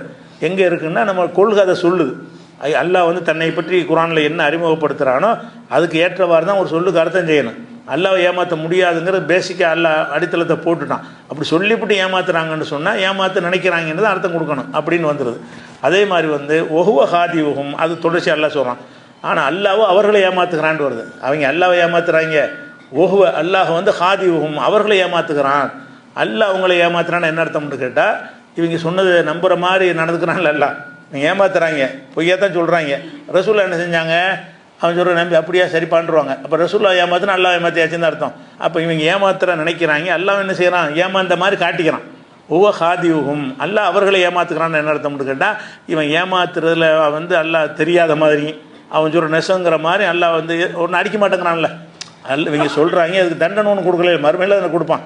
அவன் நம்ம ஏமாற்றிட்டு வந்துட்டோம், ஒரு ரியாக்ஷன் நடக்கலைன்னு சொன்னால் என்ன அர்த்தம், அப்போ நம்மளை வந்து அல்லாஹ் வந்து ஏமாந்து போயிட்டான்னு உறுதியாக நினைக்கிறாங்க. அல்லாஹ் அது மாதிரி நினைச்சான், பேசாமல் விட்டுறான். ஏமாத்துறேன்னு என்ன அர்த்தம்னா, உன்னை உடனே ரியாக்ஷன் பண்ணாமல் உன்னை விட்டுறது. விட்டால் நீ என்ன நினைப்ப, ஏமாந்துட்டான்ல அப்படின்னு நினைக்குவேன். அதுக்குரிய வந்து தண்டிக்க வேண்டிய இடத்துல தண்டிச்சிருவேன். அப்போ அல்லாஹ் ஏமாத்துறான், அல்லாஹ் ஏமாத்துறான்ங்கிறது தப்பு தான். அல்லாவை ஏமாத்துறது தப்பு தான். அல்லாவை அவங்க ஏமாத்தினாலும் அடிப்படைக்கு மாற்றோம். அல்லாஹ் ஒருத்தங்களே ஏமாத்தினா கரெக்டாக உள்ள அடினா அடிமா, கொடுனா கொடுமா, தருவேன்னா தருவோமா, தரலன்னா தரமாட்டோமா, இப்படி தான் எல்லாம் சொல்லுவானே தவிர ஏமாற்றுவானா, தாய் தந்தையர்கள் பிள்ளைகளை ஏமாற்றுவாங்கள்ல, அந்த மாதிரிலாம் எல்லாம் ஏமாற்றுவானா, எந்த ஒன்றுலையும் எல்லாம் ஏமாற்ற மாட்டான். ஏமாத்துறதுங்க அல்லாவுடைய தன்மைக்கு மாற்றம் அப்படிங்கிறது இருக்குது. அதே மாதிரி 2வது அத்தியாயத்தில் 9வது வசனத்தில் யுஹாதிவுன் அல்லாஹ் வல்லதி நாமனும் அல்லாஹ்வையும் மூமின்களையும் ஏமாத்துகிறார்கள். அல்லாஹ்வை முனாஃபிகளை பற்றி தான் இது பேசுது. யுஹாதிவுன் அல்லாஹ் வல்லதி நாமனும் அல்லாஹ்வையும் ஈமான் கொண்ட மக்களையும் இவர்கள் ஏமாத்துகிறார்கள். உமா யஹ்தவுன இல்ல அம்புசகும் உண்மையில் தங்களைத்தான் ஏமாற்றி கொள்கிறார்கள். அவன் இந்த அல்லாஹ்வை ஏமாற்றி நினச்சிக்கிட்டு இருக்கிறான். அதில் நினச்சிக்கிட்டு இருக்கிறாங்க அர்த்தம் வருது. இதை வச்சு விளங்கிடலாம். அவங்க ஏமாத்துறாங்க, உண்மையில் உமா யஹ்தவுன இல்ல அம்புசகும் தங்களைத்தான் ஏமாற்றி கொள்கிறார்கள். அல்லாஹ்வை ஏமாற்றிட்டோன்னு நினைக்கிறான்ல, அதில் அவன் ஏமாந்துட்டான். அவன் தான் ஏமாந்துருக்கிறான், நம்ம ஏமாறல. அவன் நடிக்கிறாங்கிற எங்களுக்கு தெரியும். வஹீலால் அறிவிச்சு கொடுத்துறான்ல, ஏமாறாமல் தான் அறிவிச்சு கொடுக்குறான். அப்போ மா யஹ்தவுன இல்லை அம்புசகும் தங்களைத்தான் அவர்கள் என்ன செய்கிறாங்க, ஏமாற்றி கொள்கிறார்கள் அப்படின்னு சொல்லி இது மாதிரி வருது. இது மாதிரி உள்ள விஷயம்னு ஒன்று இருக்குது. அதே மாதிரி சில சில சில சொற்கள் வந்து 2 அர்த்தம் உள்ள சொல்லாக இருக்கும். அதில் ஒரு அர்த்தம் உள்ள சொல்லு கொடுத்தீங்கன்னா அல்லாஹ்வுடைய தன்மைக்கு முரணாக இருக்கும். இன்னொரு அர்த்தத்தை கொடுத்தீங்கன்னா அல்லாஹ்வுடைய தன்மைக்கு ஏற்றதாக இருக்கும். அது மாதிரியான ஒரு சொல் என்னென்னு சொன்னால், இந்த சபித்தல், சபிக்கிறன்னு இருக்குல்ல, சபித்தல்னா என்ன அர்த்தம்னா, நாசமாக போடா, அல்லாஹ் உன்னை அழிக்கட்டும், அல்லாஹ் உன்னை நாசமாக்கட்டும், அல்லாஹ் உன்னை கண்ணை குருடாக்கட்டும், அல்லாஹ் உன்னை ஏழையாக்கட்டும், இப்படி ஏதாவது ஒன்று சொல்கிறோம்ல, அந்த மாதிரி ஒரு பிரார்த்தனை செய்வதற்கு பேர் தான் சபித்தல்ங்கிறது. இது வந்து மனிதன் இது செய்வான். சபிக்கிற வேலை யார் செய்வான், மனிதர்கள் செய்வார்கள். அல்லாஹ் வந்து சபிக்கலாமா, அல்லாஹ் அவன் தானே செய்கிறவனாக இருக்கிறான். அவன் யார்கிட்ட போய் கோரிக்கை வைக்க போகிறான். நம்ம சபிக்கிறோன்னு சொன்னால் எப்படி சபிப்போம், நாசமாக போடாங்க, நாசமாக போனால் என்ன அர்த்தம், அல்லாஹ் உன்னை நாசமாக்குவானாங்கன்னு அர்த்தம். நம்ம சபித்து என்ன செய்வோம்னு கேட்டால், நாசமாக போ, உருப்படாமல் போ, ஏழையா போ, அது போ, இது போ, ஏதோ ஒன்று செய்கிறோமா, புள்ள குட்டி இல்லாமல் போ, பொண்டாட்டி இல்லாமல் போ, புருஷன் இல்லாமல் போடலாம் சொல்கிறாங்கல்ல. இதெல்லாம் என்னது, இது வந்து நம்முடைய கோரிக்கை தான். அது அல்லாட்ட கோரிக்கை வைக்கிற மாதிரி தான். அது நாசமாக போண்டா உன்னை அல்லாஹ் நாசமாக்குவானாக அப்படிங்கிறது தான் சபித்தல் என்பது. அப்போ அல்லாஹை பொறுத்த வரைக்கும் அவன் சபிப்பானா, சபிக்கிறான்னு அவன் யார்கிட்டையும் முறையிடுற மாதிரி வந்துடும். நாசமாக போக சொல்லி அவன் யார்கிட்ட கோரிக்கை வைக்கிறான், அவன் தான் நாசமாக ஆக்கிறவனாக இருக்கிறான். நாசத்தை தர்றவனே அவனாக இருக்கும் பொழுது அல்லாஹ் சபிக்கிறான்னு எப்படி சொல்கிறது. ஆனால் வழக்கத்தில் அல்லாஹ் சபிக்கிறான் ஹதீஸ்கள்லாம் சொல்லும்போது அப்படி அர்த்தம் செஞ்சுட்டு போவோம். நீங்கள் சீரியஸாக சிந்திக்காமல் கடந்துருவோம். சிந்திச்சு பார்த்தா என்ன வரும்னா, அல்லாஹ் இப்படி சபிக்கிறதுனா ஒரு கோரிக்கை வைக்கிற மாதிரில வரும். அவன் காரியம் செய்ய தகுதி உள்ளவன் வந்து எப்படி சபிக்குவான், அவன் அது தண்டிக்க தான் செய்வான். அல்லாஹ் வந்து என்ன செய்வான்னா, அவர்களுக்கு பனிஷ்மெண்ட் கொடுக்கறதுக்கு தான் சபித்தல்னு சொல்கிறானே தவிர, அல்லாஹ் யாருக்கு என்ன செய்வா, உருப்படாமல் போ, நாசமாக போன்னு சபிக்கிறது கிடையாது. சபித்தல் என்றால் ஒரு கோரிக்கை வைக்கிறது தான் அது. இது அல்லாஹ்வுடைய தன்மை எப்படி இருக்கும்னு கேட்டால், அந்த கோரிக்கை வைக்கிறதா இருக்காது, அவனுக்கு தண்டனை கொடுக்குறதா தான் இருக்கும். அல்லாஹ் சபிக்கிறான் என்பதற்கு என்ன அர்த்தம்னா, இறைவன் வந்து அவனுக்கு பனிஷ்மெண்ட் கொடுப்பான் அப்படிங்கிற அர்த்தம். அப்போ சபித்தல் என்பதை வந்து ரசூல்லா சபித்தார்கள்னு ஹதீஸில் வருதா, அப்போ என்ன செஞ்சுக்கிறேன்னு, ரசூல்லா வந்து அவனை நாசமாக சொல்லி துவா செஞ்சாங்கன்னு வச்சுக்கிடலாம். மலக்குமார்கள் சபித்தார்கள்னு வருதா, சபித்தாள்னு அர்த்தமே செஞ்சிடணும். மனிதர்கள்லாம் சபிக்கிற குரானில் அப்படி வசனங்கள்லாம் இருக்குது. மனிதர்கள்லாம் சபித்தார்கள்னு வருதா, அதை அப்படியே அர்த்தம் செய்யணும். அல்லாஹ் சபிக்கிறான்னு வரும்போது மட்டும் செய்யக்கூடாது. அதாவது அந்த சபித்தல்ங்கிற வார்த்தையை வந்து குரானில் எடுத்து பார்த்தான்னு ரசூல்லா சபித்தார்கள்னு வருது, மலக்குமார்கள் சபித்தார்கள்னு வருது, சபிக்கக்கூடிய மக்கள்லாம் சபித்தார்கள்னு வருகிறது. அல்லாஹ் சபித்தாண்டு 4 விதமாக அந்த சபித்தல்ங்கிற வார்த்தை வந்து குரானில் வருகிறது. ஆனால் மற்ற மூவருக்கும் சொல்லும் பொழுது சபித்தலுக்கு சபித்தலை அர்த்தம் செஞ்சிடணும். அல்லாஹ் சபித்தான்னு சொல்லும்போது அது சபிக்கிறது அல்லாஹ், அவன் வந்து சபிக்கிறது என்றாலே தனக்கு ஏழலைங்கிறதுனால தான் ஒரு பெரிய ஒரு சூப்பர் பவரில் போய் முறையிடுறான். எனக்கு இயலாதுங்க சபிக்க எதுக்கு செய்யணும், நாசமாக போங்கிற என்ன அர்த்தம், என்னால் ஒன்று நாசமாக்க முடியாது, அதனால் நான் வேறு ஒரு இடத்துல பெட்டிஷன் போடுறேன்னு தான் அர்த்தம். இந்த கோவம் வந்தவொன்னே நமக்கு அநியாயம் செஞ்சுட்டானா அவனை அழிக்க நினச்சி நம்மளே அழிச்சிடுவோம். யாருக்கு சாபம் யாருக்கு போடுவான், ஏழாதவனு தான் போடுவான். தனக்கு ஏழலைன்றதை என்ன செய்வான், நமக்கு ஏழலை ஏழை நீ பார்த்துக்கவனே இவனை அழிச்சுப்பிடு அப்படின்னு சொன்னாலேயே தனக்கு தன்னுடைய இயலாமை ஒத்துக்கொண்டு பெரிய ஒரு சக்திகிட்ட போய் முறையிடுவதற்கு பேர் தான் சபித்தல்ங்கிறது. எனக்கு இயலாது, நீ பெரிய ஆளாக இருக்கிற, நீ பார்த்துக்க அப்படிங்கிறது தான் அந்த சபித்தல் என்பதில் அடங்கி இருக்கிறது. இது மனிதனுக்கு ஓகே, மனிதர்கள் செல்லதாக இருந்தால் அப்படி செய்யத்தான் செய்வாங்க. ஆனால் அல்லாஹ் அவன் தான் நம்ம செய்கிறவன், நான் சபித்தல்ங்கிற பிரார்த்தனை ஏற்றுக்கொண்டு நடவடிக்கை எடுக்கிறவன் அவனாக தானே இருக்கிறான். ஆனால் அல்லாஹ் சபிக்கிறான்னு வரும். அல்லாஹ் சபிக்கிறான் என்றால் அல்லாஹ் அவர்களை தண்டிக்கிறான்னு தான் அர்த்தம். அவன் யார்ட்டையும் போய் கோரிக்கைலாம் வைக்க தேவையில்லை, அவனே டைரெக்டாக கையில் எடுத்து என்ன செய்வான், அதுக்குரிய காரியம் செஞ்சான். அந்த சபித்தல்ங்கிற விஷயம் குரானில் எக்கச்சக்கமான இடத்துல வருது. ஒரு பட்டியலே போட்டுட்ருக்கலாம். அந்த பட்டியல் எடுத்து பார்த்தீங்கன்னா சிலது அல்லாஹ் சபித்ததாக வரும், மலக்குகள் சபிக்கிறார்கள்னு வரும், அதாவது சபிக்கக்கூடியவர்கள் சபிக்கிறார்கள்னு வரும், நபி சபிக்கிறார்கள்னு வரும். இப்படி பலவிதமான சபித்தல்னு வரும். அது எல்லாத்துக்கும் நேரடி அர்த்தம் செஞ்சுட்டு அல்லாஹ் சபிக்கிறான்னு எங்கெல்லாம் வருது அங்கே மட்டும் என்ன செய்யணும், ரெண்டு சேர்த்து கூட வரும். அல்லாவும் ரசூலும் சபிக்கிறார்கள்னே வரும் ஒரு வசனத்தில். அதுக்கு என்ன செய்யணும், ரசூல்லா சபிக்கிறார்கள் அல்லாஹ் தண்டிக்கிறான்னு பிரித்து அர்த்தம் செய்யணும். அல்லாவும் ரசூலும் சபிக்கிறார்கள்னு செய்யக்கூடாது. அல்லாவின் பக்கம் சபித்தலை சேர்த்தோம்னு சொன்னால் அல்லாஹ் சபிக்கிறவன் கிடையாது, அவன் தண்டிக்கிறவன் தான். அப்போ அல்லாவும் ரசூலும் சபிக்கிறார்கள்னு மூலத்தில் இருந்தால் கூட அது கருத்து என்னவென்று கேட்டால் ரசூல்லா சபிக்கிறார்கள், அல்லாஹ் அந்த அவங்கள தண்டிக்கிறான், பனிஷ்மெண்ட் கொடுக்குறான்னு செய்யணும். இந்த மாதிரியா உள்ள விஷயங்களும் குரானில் இருக்கிறது. இதெல்லாம் இப்போ நேரடி பொருளை விட்டு மாறிடுதோ அங்கே ஒரு ஓமையோ ஒரு இலக்கியமோ இருக்கும். ஏன் சபித்தல்னு அர்த்தம் இருந்தாலும் ஏன் அதை கொடுக்கல, அல்லாவுடைய இந்த தன்மைக்கு தகுந்தவாறு தான் நம்ம கொடுக்கணும், அல்லாங்கிறவனுக்கு இந்த பலவீனம்லாம் கிடையாதுன்ற வச்சு நம்ம என்ன செய்கிறோம், அது ஒரு மாற்றுக்க சபித்தனுடைய ரிசல்ட் என்ன, ஒருத்தன் சபிக்கிறவன் என்ன எதிர்பார்க்குறான், எதிரிக்கு அழிவைத்தானே எதிர்பார்க்குறான், அது தருவேன்னு அர்த்தம். நீங்கள் இன்னொருத்தனை கோரிக்கை வச்சு அந்த அழிவை எதிர்பார்க்குறீங்க, அல்லாஹ் அவனே அந்த அழிவை தந்துடுவான். நீங்கள் நாசமாக போட்டுன்னு சொன்னீங்கன்னா இப்போ நமக்கு மேலே ஒரு சக்தி ஒருத்தன் இருக்கிறான், அவன் இதை அழிப்பான் அப்படின்னு நீங்கள் நினச்சிக்கிட்டு கேட்குறீங்க. அல்லாவை சேர்க்கும் பொழுது அவனை தான் அழிக்கிறவனாக இருக்கிறான், அவனை டைரெக்டாக அழிப்பான்னு அர்த்தமாயிரும். அப்போ அழிப்பான் தண்டிப்பான் அந்த மாதிரி அர்த்தத்தை தான் என்ன செய்யணும் கொடுக்கணும். அந்த மாதிரிலாம் இருக்கிறது. அதே மாதிரி இன்னொரு சொல்லை நம்ம எடுத்துக்கொள்ளலாம். உதாரணமாக செலவாத்துன்னு நம்ம விளங்கி வச்சுருக்குறோம். செலவாத்து நம்ம சொல்கிறோம். செலவாத்துன்னு என்ன, ரசூல்லா பேரை கேட்டவுடனே செலவாத்து சொல்கிறோம். அத்தஹியாத்து ஓதும்போது அதில் செலவாத்து சொல்கிறோம். இந்த செலவாத்துடைய அர்த்தம் என்னன்னு கேட்டால் நபிகள் நாயகம் ஸல்லல்லாஹு அலைஹி வஸல்லம் அவங்களுக்காக வேண்டி நம்ம செய்கிற துவாவுக்கு பேர் தான் செலவாத். நீங்கள் தொழுகையில் ஓதுகிற செலவாத்தை எடுத்துக்கிட்டீங்கன்னா அதுக்கு அர்த்தம் என்ன, அல்லாஹும்ம இறைவா சல்லி அலா முஹம்மதின், முகம்மதுக்கு அருள் புரிவாயாக, அலா ஆலி முஹம்மதின், முகம்மதுடைய குடும்பத்தாருக்கும் அருள் புரிவாயாக, கமா சல்லை தலா இப்ராஹிம், இப்ராஹிமுக்கு நீ அருள் புரிந்தது போல அருள் புரிவாயாக, வாலா ஆலி இப்ராஹிம், இப்ராஹிமுடைய குடும்பத்தாருக்கு அருள் புரிந்தது போல எங்கள் முகமதுக்கும் அவங்க குடும்பத்தினருக்கும் அருள் புரிவாயாகன்னு சொல்லி ஒவ்வொரு ஆளும் தொழுகையில் கேட்குறோம். இதுக்கு பேர் செலவாத். இப்போ செலவாத்துக்கு அர்த்தம் என்ன, இறைவனை அழைத்து துவா செய்தல் அர்த்தம். அல்லாஹும்ம சல்லி, இறைவா நீ அருள் புரிவாயாகன்னு அர்த்தம். அல்லது ஷார்ட்டாக செலவாத் சொல்கிறது தான் என்ன செய்வோம்னா ஸல்லல்லாஹு அலைஹி வஸல்லம்னு சொல்லுவோம். ரசூலுல்லாவுடைய பேரை கேட்டவுடனே ஸல்லல்லாஹு அலைஹி வஸல்லம், ஸல்லல்லாஹுன்னா அல்லாஹ் அருள் புரிவானாக, அலைஹி அவருக்கு, ஸல்லல்லாஹு அலைஹின்னா அவருக்கு அல்லாஹ் அருள் புரிவானாக, ஓ சல்லம அவரை ஈடேற்றமாக்குவானாகன்ற அந்த ஸல்லல்லாஹு அலைஹி வஸல்லமுக்கு அர்த்தம். அப்போ சின்ன செலவாத்தை நீங்கள் சொன்னாலும் சரி, பெரிய சுன்னத்தான முறையில் கற்றுத்தந்த சில அத்தஹியாத்தில் ஓதக்கூடிய செலவாத்தாக இருந்தாலும் சரி, எல்லாத்துக்குமே என்ன அர்த்தம்னு கேட்டால் அல்லாஹ்விடத்தில் அருளை கேட்பது. எல்லாத்தையும் என்ன செய்கிறது, அல்லாஹ்ட்ட போய் அருளை வேண்டுவது. செலவாத்துக்கு என்ன அர்த்தம்னா இறைவா அருள் புரிவாயாக அப்படின்னு அர்த்தம். அதே மாதிரி ரசூலுல்லாஹ் கூட என்ன செய்வான்டா, அல்லாஹ் ஜக்காத் தர்றாங்கல்ல, ஜக்காத் தர்றவங்கள்ட்ட நீங்கள் ஜக்காத்தை வாங்கி விட்டு ஓ சல்லி அலைஹிம், அவர்களுக்காக நீ துவா செய்வீராகன்னு அதுலேயும் செலவாத்தான் சொல்கிறான். ஓ சல்லி அலைஹிம், அவங்களுக்காக நீ துவா செய்வாயாக. அப்போ ரசூலுல்லாஹ் என்ன செய்வாங்க, இறைவா இவருக்கு அருள் புரிவாயாகன்னு கேட்டால் அதுவும் செலவாத்தான். செலவாத்துன்னா அருள் வேண்டுவது தான். ரசூலுல்லாஹ்வுக்கு சொல்கிறது மட்டும் செலவாத்து கிடையாதுங்க. ஒரு மனிதனுக்கு நீங்கள் அருள் செய்ய வேண்டுனால் அதுக்கு பேர் செலவாத் தான். அல்லாஹும்ம சல்லி அலா மூசாங்கிறீங்க, மூசாவுக்கு அருள் புரிவாயாக. அல்லாஹும்ம சல்லி அலா உங்கள் சொந்தக்காரர் அண்ணன் தம்பி அப்துல் கார்னு இருக்கா, அல்லாஹும்ம சல்லி அலா அப்துல் கார்னு சொல்லலாம். இறைவா அப்துல் காருக்கு அருள் புரிவாயாக, அருள் புரிவாயாகன்ற அர்த்தம். சல்லிக்கு அர்த்தம் அருள் செய்வாயாகன்ற அர்த்தம். இந்த வார்த்தையை நீங்கள் ரசூலுல்லாஹ்வுக்கு தான் பயன்படுத்துங்கிற கட்டாயம் கிடையாது.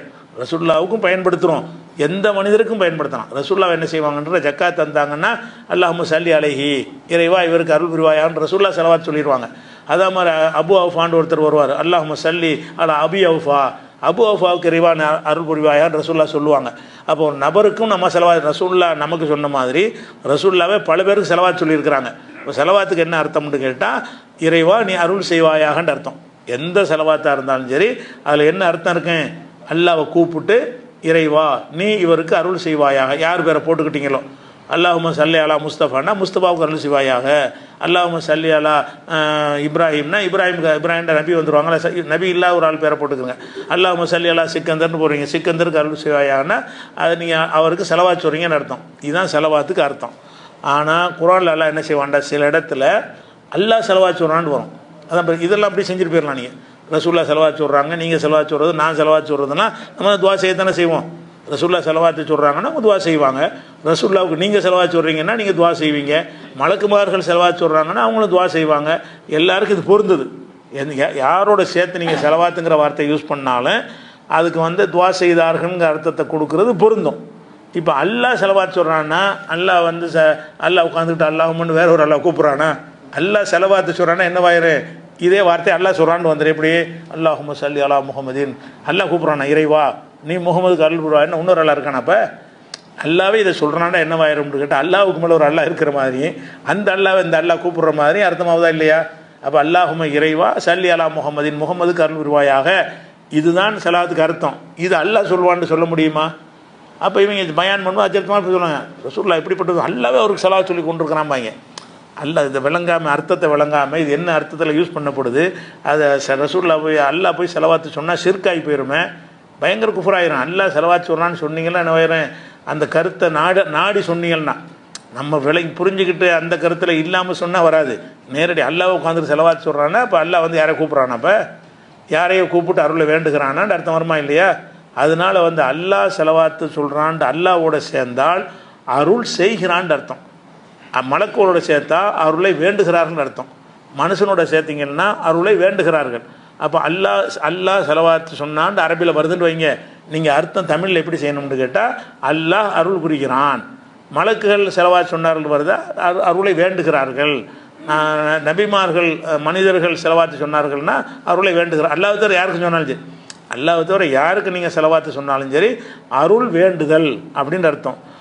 அல்லாஹ்வுக்கு சேர்த்தீங்கன்னா அருள் வழங்குதல், அருள் பாலித்தல் அப்படிங்கிற அர்த்தம் ஆயிரும். அப்போ நீங்கள் இப்போ இந்த உதாரணமாக வந்து ஒரு வசனம் இருக்குது, எப்படி இன்னல்லாஹு மலாய்க்கத்தோ 2:56 வசனத்தில் இது இருக்கிறது. இன்னல்லாஹ அல்லாஹும் மலாய்க்கத்தோ மலக்குமார்களும் சல்லூன அல் நபி, நபிக்கு செலவாத்து சொல்கிறார்கள்னு வருது. இங்கே அல்லாவும் செலவாத்து சொல்கிறான்னு வருது, நபியும் மலக்குமார்களும் செலவாத்து சொல்கிறாங்கன்னு வருது. இங்கே வந்து ஒரு சொல் இருந்தாலும் இதை உடைக்கணும், இந்த சொல்லை வந்து பிரித்து தான் அர்த்தம் செய்யணும். எப்படி செய்யணும், மலக்குமார்கள் அருளை வேண்டுகிறார்கள், அல்லாஹ் அருள் செய்கிறான்னு அர்த்தம் செய்யணும். அல்லாவும் செலவாத்து சொல்கிறான்னு அர்த்தம் செஞ்சேன்னு சொன்னால் இந்த அர்த்தமாகி போயிடும். எந்த அர்த்தம், யா அல்லாஹ் நீ முகமதுக்கு அருள், அல்லாஹ் இந்த வார்த்தையை சொன்னான்னு என்ன ஆயிரும், அல்லாஹ் என்ன செய்யணும், அல்லாஹும்ம சொல்லி அலா முகமதின், முகமதுக்கு யா அல்லாஹ் அருள் புரின்னு கேட்டானா அப்போ அல்லாவுக்கு மேலே ஒரு அல்லாஹ் இருக்கிறான்னு வருதா இல்லையா? அப்போ அல்லாஹ் ஒரு ஆள்கிட்ட போய் கேட்குமானா? அப்போ செலவாத்து சொல்கிறதுங்கிற அல்லாஹ்வுக்குரிய வேலை கிடையாது, அது செய்கிறதும் அல்லாஹ்வுடைய வேலை. செலவாத்துங்கிற அருளை வந்து உங்களுக்கு வழங்குறதும் அல்லாஹ்வுடைய வேலை. அதனால வந்து இன்னல்லாஹு மலாயிக்கத்து ஸல்லூன அலன் நபிக்கு இப்படி நேரடி அர்த்தம் செஞ்சு விட்ருவாங்க. இது விபரீதத்தை விளங்காமல் மக்களுக்கு விலைக்கு சொல்லி பொருள் இப்படி தான் செய்யணும்னு புரிய வைக்கிறது கிடையாது. இப்படி என்ன செய்கிறாங்க, அல்லாஹ் வந்து ரசூலுக்கு அவனே செலவாத்து சொல்லி கொண்டு உட்காந்து கொண்டிருக்கிறான்லாம் சொல்கிறாங்க. அல்லாஹ் உட்காந்து செலவாத்து சொல்லி கொண்டிருக்கிறான், உட்காந்துட்டு செலவாத்து சொல்கிறானா, அப்படியெல்லாம் சொல்லக்கூடியவங்களாம் இருக்கிறாங்க. பயான்களில் பேசுகிற ஆலிம்கள்லாம் இருக்கிறாங்க. விளங்கலை, அவங்களுக்கு வித்தியாசம் விளங்கலை. அல்லாஹ் செலவாத்து சொல்கிறான்னா பயங்கர சிறுக்காகி போயிருமே. அவன் ஒரு ஆள்கிட்ட கேட்குற மாதிரி வருமே, அவன் அருள் செய்கிறவனே அருளை வேண்டுகிறான்டா என்னவாகி போயிடும், அருளை வேண்டுறவன் இறைவனாக இருப்பானா? அப்போ இந்த செலவாத்துங்கிற வார்த்தைக்கு வந்து இந்த அருளை வேண்டுதலுங்கிற அர்த்தம் இருக்குது, அது அல்லாவுக்கு பொருந்துமாங்க தான் கேள்வி. வேறு யாருக்கு சொன்னாலும் சொல்லிட்டு போங்க. அல்லாவோட சேர்த்து சொல்வது எதுக்குன்னு கேட்டால் அந்த சொல் சுருக்கத்துக்காக வேண்டி அல்லாவுக்கு ஒரு சொல்லி போட்டு மலக்கு ஒன்று போட்டால் 2 வார்த்தை வரும். அதுக்கான இன்னல்லாஹ் மலாய்க்கத்துக்கு சொல்லணுன்றவுடனே அந்த மொழியில் உள்ள விளைக்கிறாங்க. அல்லாவுக்கு சொல்லும்போது அந்த அர்த்தம் செஞ்சுக்கிறேன்னு, மலக்குக்கு இந்த அர்த்தம் செஞ்சுக்கிறேன்னு. அப்போ இன்னல்லாஹு மலாய்க்கத்துக்கு சொல்லணும் என்றால் அல்லாஹ் வந்து நபிக்கு அருள் செய்கிறான், மலக்குமார்கள் அருளை வேண்டுகிறார்கள்னு தான் ஒரு பெரிய அர்த்தமாக தான் செய்யணும். இன்னல்லாஹு மலாய்க்கத்துக்கு சல்லூன் அலன் நபி, நபிக்கு வந்து அல்லாவும் மலக்குமார்களும் செலவாத்து சொல்கிறார்கள் அப்படின்னு அர்த்தம் செய்யக்கூடாது. அல்லாஹ் வந்து நபிக்கு வந்து அருள் செய்கிறான், மலக்குமார்கள் அந்த அருளை வேண்டுகிறார்கள் அப்படின்னு 2:56 வசனத்திற்கு ஏன் இந்த அர்த்தம் செய்கிறோம்னு கேட்டால் அல்லாஹ் செலவாத்து சொல்கிறான்ட்டு டைரெக்டாக செஞ்சிங்கன்னா ஷிர்க் ஆகி போயிடும். அல்லாஹ் வந்து வேறு யாரையும் அழைக்கிற மாதிரியும் நபிகள் நாயத்துக்காக வேண்டி அவன் போய் அருளை வேண்டிக்கிட்டு இருக்கிற மாதிரி வந்துச்சுன்னு சொன்னால் இது அப்பட்டமான இணை கற்பித்தலில் வந்து முடிஞ்சிடும். அப்போ இறை தன்மையை கருத்தில் கொண்டு சில வார்த்தைகளுக்கு என்ன செய்யணும், அர்த்தத்தை மாற்றணும். நேரடி அர்த்தம் அப்படி இருந்தால் அரபியில் கரெக்டாக விளங்கிடுவாங்க. அரபியில் என்ன செய்வாங்கன்னு கேட்டால் அந்த அவங்க கிராமர்லேயே சொல்லிடுவாங்க. அதாவது அஸ்ஸலாத்து மினல்லாஹி அர்ரஹ்மா, சலாத்துங்கிற வார்த்தையை அல்லாவோட சேர்த்தால் அருள் செய்கிறான்னு அர்த்தம்னு கிராமரில் சொல்லி கொடுத்துருவாங்க. அல்லாவோட இந்த வார்த்தையை சேர்த்தால் அருள் செய்கிறான்னு அர்த்தம். மலக்குமார்கள் மற்றவங்கள்ட்ட சேர்த்திங்கன்னா துவான்ற அர்த்தம்னு போட்டுருவாங்க. இதையே படிச்சிருவான், அதிலேருந்து படிச்சிருவான். அரபியாக இருக்கிறவனுக்கு இந்த குழப்பமெல்லாம் வராது. அவன் என்ன விளங்கிடுவான், அல்லாவோட செலவாத்துன்னா அருள் செய்கிறான்னு தானே அர்த்தம், மலக்குமார்கள்னா அருள் வேண்டுறாங்கன்னு அர்த்தம்னு அவனுக்கு இயற்கையாகவே அந்த அர்த்தம் மனசில் வந்துடும். நமக்கு அந்த மொழியுடைய இலக்கணம் கற்றுத்தராத காரணத்தினால தமிழில் சொன்னோம்னா விபரீதமாக அர்த்தமாக போயிடுது. தமிழில் சொன்னால் என்ன ஆயிடுது, அல்லாவும் மலக்குமாரும் செலவாக சொல்கிறார்கள்னு சொல்லிட்டு அதை விவரித்து பார்த்தீங்கன்னா விபரீதமான கருத்து வந்துடுது. அதே மாதிரி வந்து இதே கருத்து வந்து 33வது அத்தியாயத்துலேயும் 33வது அத்தியாயத்தில் 43வது வசனத்திலும் இருக்கிறது. எப்படி இருக்குன்னு கேட்டால், ஹுவ அவன்தான், அல்லது யுசல்லி அலைக்கும் உங்களுக்கு செலவாத்து. நமக்கு ரசூலுல்லாஹ்க்கு மட்டும் அல்லாஹ் செய்யலைங்க, உங்களுக்குன்னு மனிதர்களுக்கு சொல்கிறான், மூமின்களுக்கு சொல்கிறான். ஹுவல்லதி யுசல்லி அலைக்கும் அவன்தான் உங்கள் மீது செலவாத்து சொல்கிறான். அப்படி அர்த்தம் செய்யலாமா? அல்லாஹ்வுல சொல்கிறான்னு வருது, அந்த அருள் செய்கிறான்னு சொல்லணும். அவன்தான் யுசல்லி அலைக்கும், அந்த சொல்லுப்படி பார்த்தீங்கன்னா உங்களுக்கு அல்லாஹ் செலவாத்து சொல்கிறான்னு அர்த்தம். ரசூலுல்லாஹ்க்கு மட்டும் சொல்லலை, உங்களோடுக்கு அல்லாஹ் செலவாத்து சொல்லிட்டு இருக்கிறான். உங்களுக்காக நல்லது நடக்கணுமா இருந்தால் உங்களுக்கு அல்லாஹ் கேட்டுக்கிட்டு இருக்கிறான்னு அர்த்தமாயிரும். அந்த செலவாத்து சொல்கிறான்னு அர்த்தம் செய்யக்கூடாது. அவன்தான் அல்லது யுசல்லி அலைக்கும் உங்களுக்காக அருளை வேண்டுகிறான், அருளை வழங்குகிறான். மலாய்க்கத்து உன்னுடைய மலக்குமார்கள் வேண்டுகிறார்கள். ரெண்டு இணைஞ்சு தான் வருது. அல்லாவும் இதில் வருது, மலக்கும் வருது. ஒரு யுசல்லி தான் இருக்கிறது, யுசல்லிங்கிற ஒரு சொல்லு தான் இருக்கிறது. அல்லாவும் மலக்குகளும் யுசல்லின்னு வருது. மலக்குகளுக்கு அந்த பொருள் செய்யும்போது அருள் வேண்டுகிறார்கள், இறைவா அருள் செய்வாயாக என்று கேட்கிறார்கள்னு அர்த்தம் செஞ்சுக்கிறேன். அல்லாவுக்கு அந்த அர்த்தம் செய்யும்போது இறைவன் அருள் செய்கிறான். அப்போ இதுக்கு எப்படி அர்த்தம் செய்கிறான்னு என்ன செய்யணும்னா, ஹுவல்லதி யுசல்லி அலைக்கும் அவன் தான் உங்களுக்கு அருள் செய்கிறான். மலாய்க்கத்து அவனுடைய மலக்குமார்கள் அருளை வேண்டுகிறார்கள். அல்லாஹ் அருள் செய்கிறான், மலக்குமார்கள் அருளை வேண்டுகிறார்கள். எதற்காக என்றால், லியுஹ்ரிஜக்கும் மினல் லுலுமாத்தி இலன் நூர், இருள்களிலிருந்து உங்களை வெளிச்சத்திற்கு கொண்டு வருவதற்காக வேண்டி அல்லாஹ் உங்களுக்கு அருள் செய்கிறான், மலக்குமார்கள் அருளை வேண்டுகிறார்கள்னு வருது. இந்த சொல்லின்னு வர இடத்துலலாம் இந்த மாதிரி என்ன செய்யணும்னா அர்த்தம் செஞ்சுக்கணும். இது ஒரு உதாரணத்துக்காக வேண்டி. அப்போ அல்லாஹ் பற்றின சிவத்துகளில் வந்து ஏதாவது ஒரு வார்த்தையை போட்டு அது வந்து அல்லாஹ்வுடைய தன்மைக்கு ஏற்றதாக இல்லாவிட்டால் அந்த அர்த்தம் கொடுத்தால் இறை தன்மைக்கு ஒரு பங்கம் வரும், இறை கோட்பாட்டுக்கு மாற்றமாக வரும் இருந்தால் நம்ம அர்த்தத்தை மாற்றிக்கிறணும். அது ஒரு விஷயம். நம்பரா 56 இப்போ சொன்னது வந்து 33 43 அஹ்ஸாபில் 43ஆம் வசனத்தில் வந்து அல்லாஹ் வந்து உங்களுக்கு செலவாத்து சொல்கிறான், மலக்குமாரன்னு செலவாத்து சொல்கிறான்னு மூலத்தில் இருக்கும். ஆனால் பொருள் எப்படி செய்யணும்னா, அல்லாஹ் அருள் செய்கிறான் உங்களுக்கு, மலக்குமார்கள் உங்களுக்காக அருளை வேண்டுகிறார்கள் பிரித்து அர்த்தம் செய்யணும். இது ஒரு விஷயமாச்சா. இது மாதிரி உள்ள விஷயம். அதே மாதிரி வந்து ஒரே சீராக நம்ம கொண்டு கலந்து சொல்கிறோம்னு கேட்டால், ஒரே மாதிரியாக கொள்கையாக இருந்தாலும் ஒரு இலக்கியமாக இருந்தாலும் சரியாக வராதுங்கிறனால தான் மார்க் விஷயம், மசாயில், மாற்று கருத்து, கொள்கை எல்லாத்தையும் கலந்து சொன்னால் தான் எனக்கு வித்தியாசமாக சொல்ல வேண்டியது. ஒரு சீராக தொகுத்து உங்களுக்கு சொல்லலை. அடுத்து என்னென்னு கேட்டால், அல்லாஹ் வந்து ஒரு சில உதாரணங்களை கழுதைய உதாரணம் காட்டுறான்ல, அந்த மாதிரி என்ன செய்கிறான்னு கேட்டால், ஒரு சில செயல்களுக்கு நாயை உதாரணம் காட்டுறான். நாயை உதாரணங்க அந்த செயலை நல்லா புரிய வைக்கிறதுக்காக வேண்டி நாயை பற்றி உதாரணம் காட்டுறான். அது என்ன உதாரணம் காட்டுறான்னு கேட்டால், நாய்க்குன்னு ஒரு தன்மை இருக்கிறது. எந்த ஒரு பிராணிக்கும் இல்லாத ஒரு தன்மை வந்து நாய்க்கு இருக்கிறது. நீங்கள் எந்த இதில் அடித்து பார்த்தாலும் என்ன செய்வாங்க, இணையதளங்களில் தேடி பார்த்தாலும் இந்த விவரங்களை நீங்கள் பெற்றுக்கொள்ளலாம். என்ன தன்மைன்னு கேட்டால், ஒரு ஆடோ மாடோ கழுதையோ பண்ணி ஏதோ ஒரு பிராணி இருக்குன்னு வைங்களேன், அது வந்து மூச்சு இறைக்கிறது வந்து அடித்து விரட்டினா மூச்சு இறைக்கும். அடித்து விரட்டினீங்கன்னு வைங்க, அடிச்சிங்க தாக்குனீங்க விரட்டிட்டு போனால் என்ன செய்யும், விரட்டினா மூச்சு இறக்கி தானே செய்யும். இல்லை மனுஷனுக்கு இறக்கும்ல, நம்மளை ஒருத்தன் விரட்டிட்டு வந்தான்னா ஓடுனா என்ன செய்யும், ஓடினால் மூச்சு இறைக்கும். மூச்சு இறைத்தல் என்பது எப்போ வரும்னு கேட்டால், இப்போ நீங்கள் சும்மா உட்காந்துருக்கு மூச்சு இறைக்குமா? இப்போ சும்மா உட்காந்து கை கட்டி பயன் கேட்டுருக்கு யாருக்கா மூச்சு இறைக்குமான்னா மூச்சு இறைக்காது. மூச்சு இறைக்கிறதுக்கு என்ன நடக்கணும்னு கேட்டால், ஓடணும், மாடியில் ஏறணும், இல்லாட்டி இறங்கணும், மூமெண்ட்டு இருந்தால் தான் வந்து மூச்சு இறைக்கும். அதெல்லாம் இதய நோயாளிகள் வந்து அதிகமாக இறைக்கும். இதய நோய் இல்லாதவனுக்கு மூச்சு இறைக்கும். ஏன்னா சும்மா இருக்கிறதுக்கு இயங்குவதுக்கு வித்தியாசம் இருக்குது. சும்மா இருக்கிறதுக்கு வந்து மூச்சு இறைக்கவே செய்யாது. அது இயங்குனாங்கன்னு என்ன செய்யும், இயங்குறது என்பது ஓடுவதாக இருக்கலாம், ஆடுவதாக இருக்கலாம், பேசுகிறதா கூட இருக்கலாம். அது மாதிரி டென்ஷன் எடுத்து எந்த காரியம் செஞ்சாலும் அதில் வந்து மூச்சு இறைக்கக்கூடிய தன்மை இருக்குது. நாயை பொறுத்த வரைக்கும் என்னென்னு கேட்டால் அதுக்கு வந்து மூச்சு இறைக்கிறதுக்கு காரணமே தேவையில்லை. விரட்டினாலும் நாக்கை தொங்க போட்டு என்ன செய்யும், ஹேண்டு இழுக்கும். சும்மா நின்றாலும் செஞ்சு யாருமே ஒன்றும் செஞ்சுருக்க மாட்டாங்க. நாக்கை தொங்க போட்டு என்ன செய்யும், மூச்சு வாங்கிட்டே இருக்கும். நாயை பார்த்தீங்கன்னா நாயை பொறுத்த வரைக்கும் இது நாய்க்கு மட்டும்தான் அது தன்மை இருக்குது. எந்த பிராணிகளும் இல்லாமல் நாய் எந்த பிராணிகளுமே அதனுடைய இயக்கத்தின் போது தான் மூச்சு வாங்கும். ஓடுவது, ஆடுவது, ஒரு அடிக்கிறது, ஏதாவது ஒரு தாக்கம் ஏற்படும் போது மூச்சு வாங்க.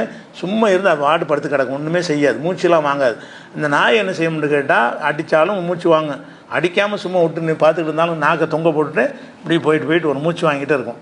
அப்போ இது அடித்தாலும் மூச்சு வாங்குது, அடிக்காமல் மூச்சு வாங்குன்னா என்ன அர்த்தம்னா, சில பேர் இருக்கிறாங்க அவங்கள நம்ம இதை சீண்டுனாலும் சண்டைக்கு வருவாங்க, சும்மா இருந்தால் சண்டைக்கு வருவாங்க. அவனுக்கு தான் சில ஆளுக்கு இருந்தால் நம்ம இதை சண்டைக்கு போடணும் வைங்க, அதுக்கு சண்டைக்கு வரவனு இருக்கிறான். இன்னும் சண்டை போட அவனுக்கு இருக்க முடியாது. அவனுக்கு இந்த நாய் தன்மையில் இருக்கிறதுனால சண்டை போடாமல் இருக்க முடியாது. நீ சும்மா இருந்து நமக்கு என்னென்னு போயிட்டுனாலும் கற்றுக்கிட்டு இருப்பாங்க. நமக்கு என்ன நீ அது மாதிரி உள்ளவனுக்கு உதாரணம்லாம் காட்டுறான். சில பேர் இருக்கிறாங்க அவனை அடித்தாலும் மூச்சு வாங்குவான், அடிக்காட்டாலும் மூச்சு வாங்குவாங்க. இது நாய் மாதிரி வைங்க. அவன் சில பேர் ரசூலுல்லாஹ் விமர்சிச்சுட்டு இருந்தாங்க. அது எதை பற்றி எல்லாம் சொல்கிறான்னு கேட்டால், அதாவது ஒத்துழு அலைகும் நப அல்லது ஆத்தையினாகும் ஆயாத்தினா, நம்முடைய அத்தாஜ் வசனங்களை எல்லாம் ஒருவனுக்கு கற்றுக் கொடுத்துருந்தோம். பன்சலக மின்ஹா, அதிலிருந்து அவன் விலகி கொண்டான். ஃபத்பஹு ஷைத்தானும், ஷைத்தான் அவனை பின்பற்ற ஆரம்பித்து விட்டான். ஷைத்தான் அவன் பின்பற்றல, ஷைத்தான் இவனை பின்பற்றான். அப்படிப்பட்ட பெரிய ஷைத்தான் ஆகிட்டான். கான மினல் காவின், ஒரு வழிகட்டவனாக மாறிட்டான். உளவு ஷேனா, நம்ம நினைத்திருந்தால் ரஃபானாகு பிகா, அவனை மேலான நிலைக்கு நம்ம உயர்த்திருப்போம். உலாக்கின்னஹு அகலத இலலர்தி, அவன் பூமியின் பக்கம் சாய்ந்து விட்டான், இந்த உலகத்தின் பக்கம் சாய்ந்து விட்டு ஒத்தபா ஹவாஹு, அவன் மனோயுச்சியை பின்பற்றி விட்டான்னு சொல்லிட்டு இப்போ மசலுஹு, அவனுக்கு உதாரணம் கமசலில் கல்வி, ஒரு நாயை போல. இன் தஹமில் அலைஹியல் ஹத், அதன் மீது நீ தாக்குனாலும் நாங்கள் தொங்க போட்டு கொண்டு மூச்சு வாங்குவோம்.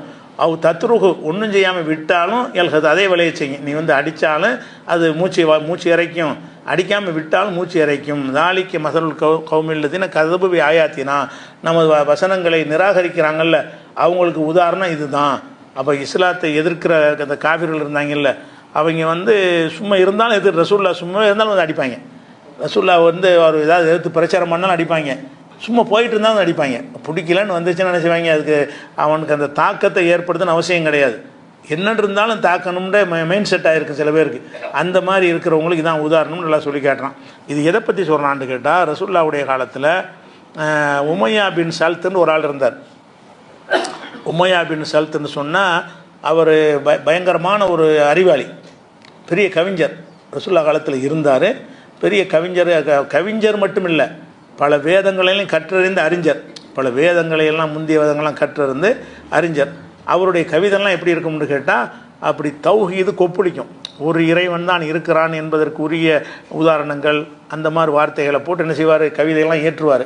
அதே மாதிரி ஷிர்க்கு அதையெல்லாம் கடுமையாக எதிர்க்கிற ஒரு கவிஞராக இருந்தார் இந்த உமையா பின் சல்த்துங்கிற ஒரு ஆள். அவர் எப்படிலாம் இருந்தார்னு கேட்டால்,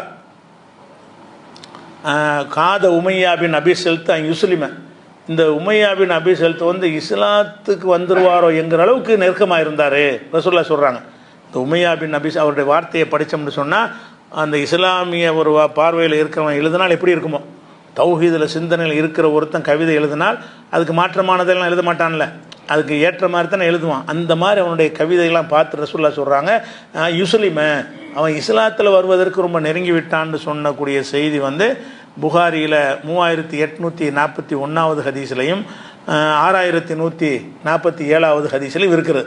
அப்போ உமையா பின் சல்த்துடைய அந்த கவிதை வந்து இஸ்லாத்தை தழுவிடுவார் என்கிற அளவுக்கு, இதெல்லாம் சொல்கிறது நம்ம சொல்கிற மாதிரி எந்த ஆளுக்கு கவிதையும் இருக்குது ரசூலுல்லாஹ் நினைக்கிறாங்க. நம்ம என்ன சொல்கிறோமோ அதே மாதிரிலாம் இவன் அந்த ஆள் கவிதையும் படிக்கிறான்னு சொல்லி அந்த கவிதை வந்து ரசூலுல்லாஹ்வுக்கு வந்து சேருகிறது. அப்போ ஆச்சரியப்பட்டு சொல்கிறாங்க.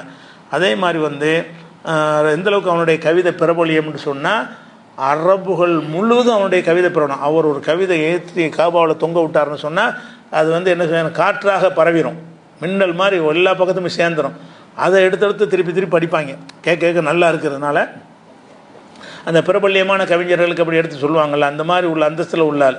அப்போ என்ன செய்கிறாருன்னு கேட்டால், அம்ரிபுனு ஷரீதுன்னு ஒரு சஹாபி, அவர் என்ன செய்கிறாருன்னு கேட்டால், நான் ரசூல் ஸல்லல்லாஹு அலைஹி வஸல்லம் அவங்களோட ஒட்டகத்தில் பின்னாடி உட்காந்து போயிட்டுருக்கிறேன். ரசூலுல்லாஹ் ஒட்டகத்தை ஓட்டுறாங்க, இவர் பின்னாடி போயிட்டுருக்கிறார். அப்போ ரசூலுல்லாஹ் கேட்குறாங்க, ஹல் மாக்க மின் ஷேரி உமையா பின் அபி சல்த் செய்வோம், ஏன்பா உனக்கு உமையா பின் அபி சில்த்துடைய கவிதை ஏதாச்சும் தெரியுமான்னு கேட்குறாங்க. ரசூலுல்லாஹ் போகிறாங்க, டைம் பாஸ் ஆகணும்ல, ஒட்டகத்தில் போயிட்டுருக்குறாங்க, நேரம் போகணும் இல்லையா, அதுக்காக என்ன செய்கிறாங்கன்னா பின்னாடி இருக்கிற ஆள்கிட்ட கேட்குறாங்க, உனக்கு உமையா பின் அபி சல்த் அவருடைய பேர், அவருடைய கவிதையில் ஏதாவது உனக்கு தெரியுமா அப்படின்னு கேட்குறாங்க. அவர் சொல்ல தெரியுமே அப்படிங்கிறாரு. அப்போ ரசூலுல்லாஹ் செய்கிறாங்க, சொல்லு பார்ப்போம், அந்த கவிதை ஒன்று எடுத்து விடு அப்படிங்கிறாங்க. ஃபான்ஷத்துஹு பைத்தன், நான் ஒரு உமையாவுடைய கவிதை ஒன்று எடுத்து படித்தேன். அப்போ சொன்னாங்க ஃபகாலஹி, மறுபடியும் படிந்தாங்க, மறுபடியும் படித்தேன், மறுபடியும் படித்தேன். ஹத்த அன்ஷத்துஹு மேத்த பைத்தின், 100 பாடல் படிச்சுட்டேன், 100 பாடல் படித்து காட்டுறாரு. ரசூலுல்லாஹ் உட்கார்ந்துருக்கிறாங்க, அவருக்கு பின்னாடி உட்காந்து ஒவ்வொரு கவிதையாக ஒரு லைனாக படிக்கிறாரு. ஒரு லைன் முடிஞ்சோன்னு மறுபடியும் படி, இன்னொரு லைனு, ஒரு லைன் இல்லை, ஒரு கவிதைன்னா 4 வரி இருக்கும், ஒரு கவிதையை படிக்கிறாரு. அது முடிஞ்சோன்னு மறுபடியும் படினோன்னு ஒரு 100 ஹத்த அன்ஷத்துஹு மேத்த பைத்தின், 100 பாடல்களை நான் படித்து விட்டேன். இது முஸ்லீமில் வரக்கூடிய சஹீஹான ஹதீஸ் தான் இது. 100 பாடலை படித்தேங்கிறார். அப்போ 100 பாடலை படித்து அவருடைய கவிதையை ரசூலுல்லாஹ் கிட்ட ரசிக்கிறாங்கன்னு எப்படின்னு பாருங்கள். அவர் ஒரு கவிஞர், அந்த கவிதையை பெரிய ரசூலுல்லாஹ் இன்ட்ரெஸ்ட் காட்ட மாட்டாங்க. இருந்தாலும் அந்த தௌஹீது கொப்பளிக்கிற மாதிரி அந்த கவிதை இருந்ததுனால திரும்ப ஒருக்கா படி, திரும்ப இன்னொன்று படின்னு கேட்குறாங்க. 100மே கரெக்டாக இருக்கு, தான் ரசிக்கிறாங்க. 100 கவிதையில் ஒரு 10 சரியில்லை, இது விட்டுருன்னு சொல்கிற மாதிரி இல்லை, எல்லாமே கரெக்டாக இருக்குது. 100 கவிதையை எடுத்து காட்டுறாரு, 100மே அவளை ரசூலுல்லாஹ் ஏற்றுக்கொள்ள வகையில். அதனால தான் சொல்கிறாங்க, அவர் அவருடைய இஸ்லாத்தை ஏற்றுக்கொள்றதுக்கு நெருங்கிட்டார். அவர் இந்த மாதிரி ஒருத்தர் சொல்வதாக இருந்தால் அவர் இஸ்லாத்தை ஏற்றுக்கொள்வதில் எந்த ஒரு சங்கடமும் இருக்காதுன்ற அளவுக்கு சொல்கிறாங்க. ஆனால் அந்த ஆள் கடைசியில் என்ன பண்ணிட்டான்னு கேட்டால், இப்படி இருந்த ஆள் திடீர்னு இவ்வளவு தெரிஞ்சுக்கிட்டு அவ்வளோ அந்தஸ்தை கொடுத்துருந்தான் அல்லாஹ், அவ்வளோ பேர், அரபு நாள் முழுதும் அவ்வளோ செல்வாக்கு. அந்த அல்லாஹ் சொன்னான்ல, நம்ம நினைத்திருந்தால் அவனை எங்கேயோ உயர்ந்த இடத்துக்கு உயர்த்தியிருப்போம்னு, அவ்வளோ பெரிய நபிகள் நாயகம் வரைக்கும் கேள்விப்பட்டு அதை ரசிக்கிற அளவுக்கு இருந்துச்சா இல்லையா. அந்த ஆள் என்ன செய்கிறாருன்னு கேட்டால், அந்த பத்ர் போர் நடக்கக்கூடிய நேரத்தில் பத்ரில் அந்த இஸ்லாமிய முஸ்லீம்கள் ஜெயிச்சிட்டாங்க, காஃபிர்கள்லாம் கொல்லப்பட்டாங்க இல்லையா. அங்கே போய் நின்று என்ன பண்ணுறான்னு கேட்டால், அந்த காஃபிர்களுடைய கொல்லப்பட்ட ஆட்களை புகழ்ந்து அதை திடீர்னு ஒரு செகண்டில் மாற்றினான் அந்த ஆள். காஃபிர்களை புகழ்ந்து கவிதை படி ஏதாவது ரேட்டு பேசிட்டாங்க இவ்வளோ இருக்குது, நீ இனிமேல் போகாத அப்படி பாடினா அவருக்கு சப்போர்ட் நினச்சிக்கிட்டு இருக்கிறாரு, நீ நம்ம பக்கம் வந்துடுன்னு சொல்லி விலை பேசி அதுக்கப்புறம் என்ன செய்கிறாருன்னு கேட்டால், அவர் இதே வாயை கொண்டு எந்த வாயை கொண்டு இப்படி பேசினாரோ அதே வாயை கொண்டு அபூஜஹல் இப்படிப்பட்டவன் தெரியுமா அப்படின்னு அந்த போர்க்களத்தில் கொல்லப்பட்டவன்லாம் மகா கொடியவர்கள் தானே, அந்த கொடியவர்களை புகழ்ந்து என்ன செஞ்சிட்டாருன்னா அவர் கவிதை பாட ஆரம்பிச்சிட்டார். அப்போ கூட ரசூலுல்லாஹ் சொல்லுவாங்க, அந்த ஆள் கவிதையை பாடுறாருன்னா அந்த பத்ரில் இரங்கல் படிச்சார், அதை மட்டும் தவிர்த்துக்கிறங்க பாம்பாங்க ரசூலுல்லாஹ் சொல்கிற அளவுக்கு.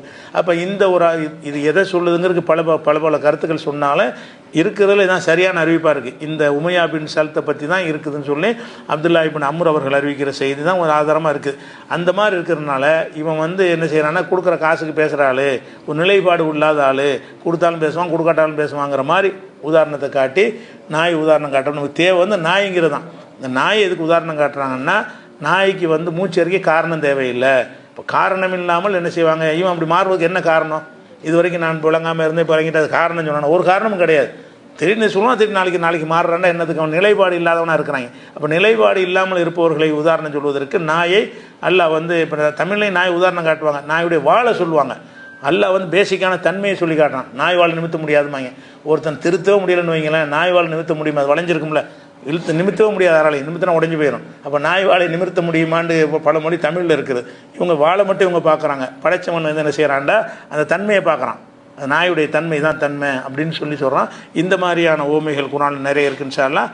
இன்னும் சில விஷயங்கள் அடுத்தடுத்து பார்க்கலாம். அடுத்து சமகாலம் ஒன்றுமா, இந்த வசனம் சொன்னேன் நம்பரா,